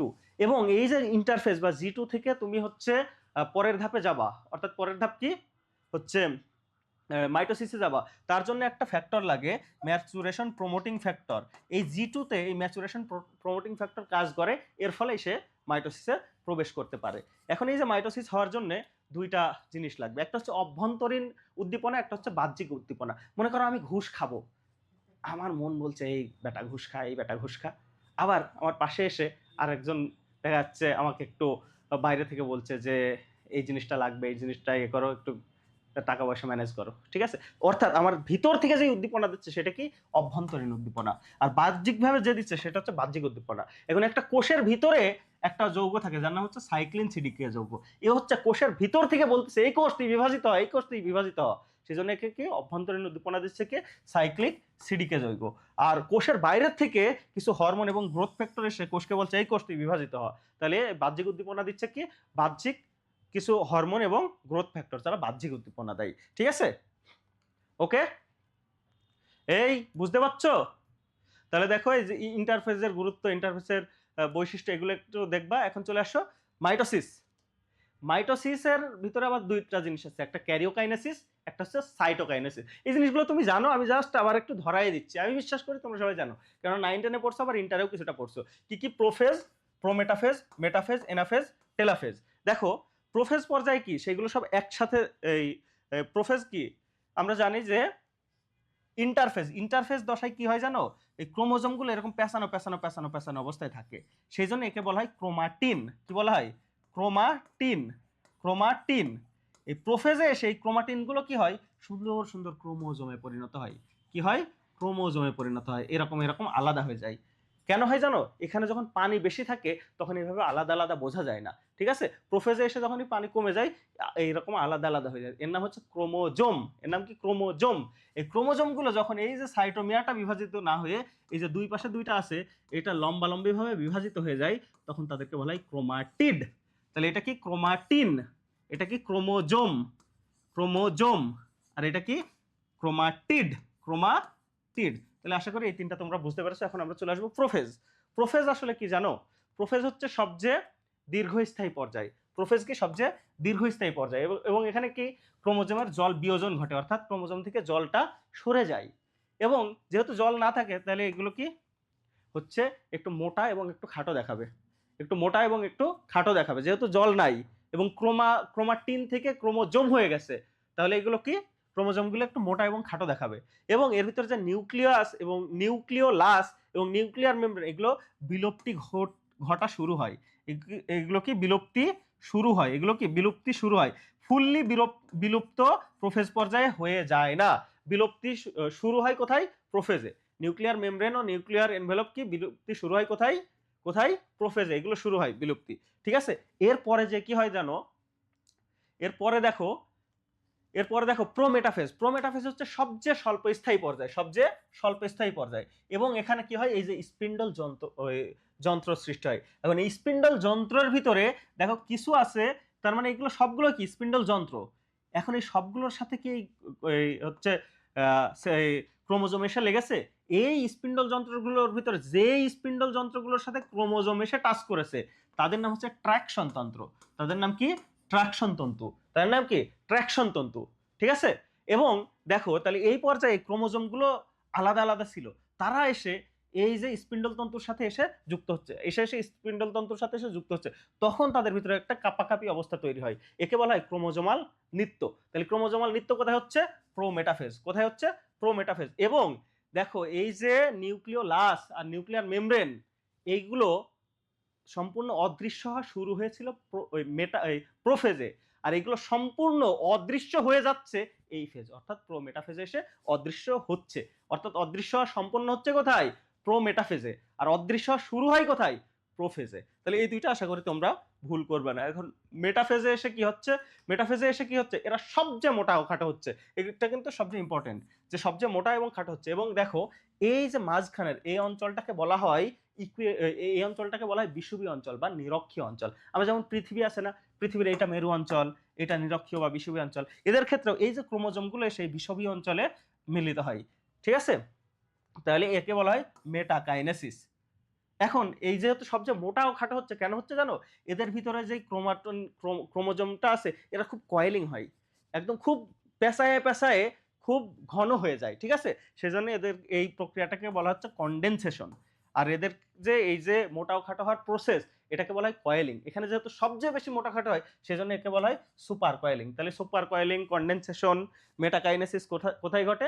মেটাফেজ। সবচেয়ে মোটা ও খাটো হয় কোথায়? মেটাফেজে। এখন চলে আসো, এটা তো আমরা জানি। এখন অ্যানাফেজে কি? এখন মেটাফেজের একদম শেষ দশায় যে এই যে সেন্ট্রোমিয়ার গুলো বিভাজিত হয়ে যায়, যখনই সেন্ট্রোমিয়ার বিভাজিত হয়ে যাচ্ছে, তাহলে একটা ক্রোমোজোম ভেঙে দুইটা ক্রোমোজোম তৈরি হচ্ছে। এই যে নতুন যে ক্রোমোজোম তৈরি হলো, একে আবার বলা হচ্ছে অপত্য ক্রোমোজোম। এখন এই অপত্য ক্রোমোজোমের যে সেন্ট্রোমিয়ার, এগুলো পরস্পর বিপরীতভাবে আকর্ষিত বা বিকর্ষিত হয়। এর ফলে এরা দুই দিকে চলে যাইতে থাকে। যখন বিপরীত দিকে চলে যায়, তখন বিপরীত দিকে চলে যায়, তার মানে কি? গতিশীল অবস্থায়। আর অ্যানা মানে হচ্ছে গতিশীল, সেজন্য এই পর্যায়ে কি কি বলা হয়? অ্যানাফেজ। এখন এরা বিভিন্ন রকম ধারণ করে, ভি, এল, জে, আই, অর্থাৎ metacentric, sub metacentric, acrocentric, telocentric রূপ ধারণ করে। ঠিক আছে? এরপরে একদম টেলোফেজ। টেলোফেজটা হচ্ছে একদম প্রোফেজের উল্টা। টেলোফেজটা কি? একদম প্রোফেজের উল্টা। অর্থাৎ প্রোফেজে যেমন ছিল পানি বিয়োজন, এখানে পানি যোজন ঘটে। এবং ওখানে দেখো এই নিউক্লিয়ার মেমব্রেন, নিউক্লিওলাস, এগুলো সব বিলুপ্ত হওয়া শুরু হয়, আর এখানে এগুলো সব আবির্ভূত হওয়া শুরু করবে। ঠিক আছে? এবং এই যে স্পিন্ডল ফাইবার তৈরি হলো, সেই স্পিন্ডল ফাইবারও এখানে ধীরে ধীরে বিলুপ্তি ঘটবে। অর্থাৎ এতক্ষণ ধরে যা ঘটছে, ঠিক উল্টো কাজটা ঘটবে কোথায়? টেলোফেজ। এগুলো তোমরা সকলেই জানো, 9-10 থেকেই পড়ে এসছো। এখানে আমরা আবার একটু জাস্ট আলোচনা করলাম। মুক্ত নিউক্লিয়ার বিভাজন ঘটে কোথায়? ডাবের পানিতে, তাই না? এখন কিছু কিছু কোষ আছে উদ্ভিদ কোষে, উদ্ভিদ কোষে কিছু কিছু কোষ আছে যে একটা কোষের ভিতরে অনেক নিউক্লিয়াস, একটা কোষের ভিতরে অনেক নিউক্লিয়াস, তাদেরকে বলা হয় সিনোসাইট। আর প্রাণী কোষে যদি এমন থাকে একটা কোষে অনেক নিউক্লিয়াস, তাকে বলা হয় প্লাজমোডিয়াম। আর এই মুক্ত নিউক্লিয়ার বিভাজনে এই যে ডাবের পানিতে কিন্তু মুক্ত নিউক্লিয়ার বিভাজন ঘটে। এখন মাইটোসিসের গুরুত্ব, এটা কিন্তু এমসিকিউ এর জন্য খুব ইম্পর্টেন্ট। কিছু বৃদ্ধি ঘটে, দেহকোষ বৃদ্ধি ঘটে, জনন কোষের বৃদ্ধি ঘটে, বংশ বৃদ্ধি ঘটে, আর এগুলো রক্ষা করে, পূরণ করে। একটা জিনিস খুব উল্টায় যায়, সেটা হচ্ছে এই যে জনন কোষ। জনন কোষ সৃষ্টি করে মিওসিস, জনন কোষ সৃষ্টি করে মিওসিস, জনন কোষ সৃষ্টি করে মিওসিস। এখন জনন কোষ সৃষ্টি হওয়ার পরে এটা যে বৃদ্ধি পাবে, সেটা করবে মাইটোসিস। এটা কিন্তু ভুল করবে না। ঠিক আছে? তাহলে জনন কোষ সৃষ্টি করে কে? মিওসিস। অর্থাৎ এই যে শুক্রাণু, ডিম্বাণু, এটা তৈরি করে কিসের মাধ্যমে? মিওসিস। আর কিন্তু জনন কোষ বৃদ্ধি পায়, অর্থাৎ একটা শুক্রাণু তৈরি, সেখান থেকে বৃদ্ধি ঘটবে কি? মাইটোসিসের মাধ্যমে। ঠিক আছে? ওকে। এখন অনিয়ন্ত্রিত মাইটোসিস, এখানে কিছু জিনিস আছে। সেটা হচ্ছে কোষ বিভাজন থেকে বিরত রাখে কি? একটা জিন, তার নাম হচ্ছে P53, এক ধরনের প্রোটিন ধর্মী জিন। কি করে? যে কোষ হচ্ছে বিভাজন যাতে না হয়, সেই জন্য ভূমিকা পালন করে। আর কোষ চক্র নিয়ন্ত্রণকারী দুইটা প্রোটিন, একটা হচ্ছে সাইক্লিন আর একটা হচ্ছে সিডিকে। এরা একসাথে হচ্ছে মিলিত হয়ে একটা যৌগ গঠন করে, তার নাম হচ্ছে সাইক্লিন সিডিকে। ঠিক আছে? এখন দেখো টিউমার সৃষ্টি হওয়াকে কি বলে? অনকোজেনেসিস। এখন যখন মেডিকেলে যদি পড়ো, একটা ডিপার্টমেন্ট আছে, তার নাম হচ্ছে অনকোলজি। ঠিক আছে? তুমি যদি হচ্ছে ক্যান্সারের ডাক্তার হও, তোমাকে বলা হবে অনকোলজিস্ট। ঠিক আছে? তাহলে এই যে টিউমার সৃষ্টি হওয়াকে বলা হয় অনকোজেনেসিস। আর যেই কোষ চক্র বিনষ্ট করে যেই জিন, সেই জিনকে বলা হয় অনকোজিন। আর হচ্ছে ক্যান্সার সৃষ্টিতে উৎসাহিত করে, তার নাম হচ্ছে মিউটাজেন। কিছু পদার্থ আছে যারা ক্যান্সার সৃষ্টিতে উৎসাহ করে। তাহলে কোষের মৃত্যু দুইভাবে হয়, একটা হচ্ছে নেক্রোসিস, একটা অ্যাপোপ্টোসিস। এগুলো তোমরা জানো। এখন চলে আসো মায়োসিস। মায়োসিস সম্পর্কে প্রথমে আমরা আলোচনা করেছি, একটা অপত্য কোষ থেকে কয়টা কোষ তৈরি হয়? 4টা কোষ তৈরি হয়। কয়টা? 4টা। তারপর দেখো নিউক্লিয়াস দুইবার আর ক্রোমোজোম একবার বিভাজিত হয়, এটা আমরা আগেই জেনেছি। ক্রোমোজোমের সংখ্যা কি থাকে? অর্ধেক হয়ে যায়। অপত্য কোষ সম আয়তন ও সমগুণ সম্পন্ন নয়, আর মাইটোসিসে সমগুণ সম্পন্ন হয়, তাই না? আর এখানে কি কায়াজমা ক্রসিং ওভার ঘটে। তাহলে দেখো এটা কিন্তু রিটেনের জন্য ইম্পর্টেন্ট, যে মায়োসিস কোষ বিভাজনের বৈশিষ্ট্য লিখো, মাইটোসিস কোষ বিভাজনের বৈশিষ্ট্য লিখো, এগুলো কিন্তু রিটেনের জন্যও ইম্পর্টেন্ট। ঠিক আছে, তাহলে মিওসিস আবার দুই ভাবে ঘটে, একটা হচ্ছে মিওসিস 1, একটা হচ্ছে মিওসিস 2। এই মিওসিস 1-এ কি হয় জানো? মিওসিস 1-এ যদি 46টা ক্রোমোজোম থাকে তাহলে দুইটা কোষ তৈরি হয়, এখানে 23টা চলে যায়, এখানে 23টা চলে যায়। ঠিক আছে, আবার মিওসিস 2 হচ্ছে ঠিক মাইটোসিসের মতো, যে এখানে প্রত্যেকটা, এখানে তো 23টা, সেখানে যে দুইটা তৈরি হচ্ছে এরও 23 এরও 23, অর্থাৎ মিওসিস 2 এইটাকে মাইটোসিসও বলা যেতে পারে। ঠিক আছে, ঠিক আছে, তাহলে এখানে আমরা মিওসিসটা মোটামুটি দেখলাম, এইটা তোমরা জানো 9 10 পড়েছো, তারপরেও আমরা জাস্ট মানে রিনিউ করছি, তোমার ব্রেনে যা আছে সেগুলো আবার বারবার একটু বলতেছি। এখন দেখো এই যে মায়োসিস 1 অর্থাৎ প্রথম মায়োসিস, এখানে যে প্রোফেজ দশা, সেই প্রোফেজ দশা আবার কয়েকটা ভাগ আছে, এইটা একটু দেখা লাগে যে কোন ধাপে কি ঘটে, আর বাকিগুলো না পড়লেও হয়। ঠিক আছে, এগুলো না পড়লে হয়, মিওসিস 2 না পড়লে হয়, শুধু প্রোফেজ 1-এর কোন ধাপে কোনটা ঘটে এইটা একটু দেখে রাখা লাগে। সেক্ষেত্রে দেখো এই যে প্রথম যে লেপটোটিন দশায় কি হয় জানো? এই যে ক্রোমোজোমগুলোই কিছু এরকম দানা দানা যুক্ত হয়, যাদেরকে বলা হয় ক্রোমোমিয়ার। আর এরা যখন সাজানো থাকে তখন একটা ফুলের মানে তোড়ার মতো লাগে, যাকে বলা হয় বুকে। ঠিক আছে, এবং এদের যে বিন্যাস, সেই বিন্যাসটাকে বলা হয় পোলারাইজড বিন্যাস, সেগুলোকে কি বলা হয়? পোলারাইজড বিন্যাস। তাহলে আমার কথাগুলো একটু শোনো, আর বইয়ে দেখবা যে দাগানো আছে, ওই দাগানোগুলো পড়লেই এনাফ। এখন চলে আসো জাইগোটিনে কি হয় জানো? একই ধরনের ক্রোমোজোম যেগুলো, অর্থাৎ তারা দেখতে একই রকম, তার একটা আসে পিতা থেকে, একটা আসে মাতা থেকে, এবং দেখতে একই রকম, এদেরকে বলা হয় হোমোলোগাস ক্রোমোজোম। এদেরকে কি বলা হয়? Homologous chromosome. সেই হোমোলোগাস ক্রোমোজোমগুলো একসাথে হয়, এদেরকে বলা হয় বাইভ্যালেন্ট। এদেরকে কি বলা হয়? বাইভ্যালেন্ট। এবং এই যে হোমোলোগাস ক্রোমোজোমগুলো একসাথে থাকা বা এই জোড়ায় জোড়ায় থাকার যে প্রসেস, সেই প্রসেসকে বলা হয় সিন্যাপসিস। তাকে কি বলা হয়? সিন্যাপসিস। ঠিক আছে, ওকে।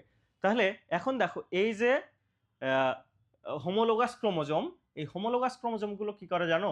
এই যে এরা ভেঙে প্রত্যেকটা ক্রোমোজোম থেকে ক্রোমাটিড তৈরি হয়, অর্থাৎ এই একটা থেকে দুইটা ক্রোমাটিড তৈরি হয়। এই যে কিছুক্ষণ আগে আমরা দেখলাম যে ক্রোমাটিড কি, একটা ক্রোমোজোমের যখন দুই বাহু আলাদা আলাদা হয়ে যাবে ক্রোমাটিড, তাহলে এখন কি 4টা ক্রোমাটিড হচ্ছে না? এই যে যেখানে বাইভ্যালেন্ট ছিল, দুইটা ক্রোমোজোম থেকে 4টা ক্রোমাটিড হচ্ছে না, তখন এই 4টাকে একসাথে বলা হয় টেট্রাড। এই 4টাকে একত্রে কি বলা হয়? টেট্রাড।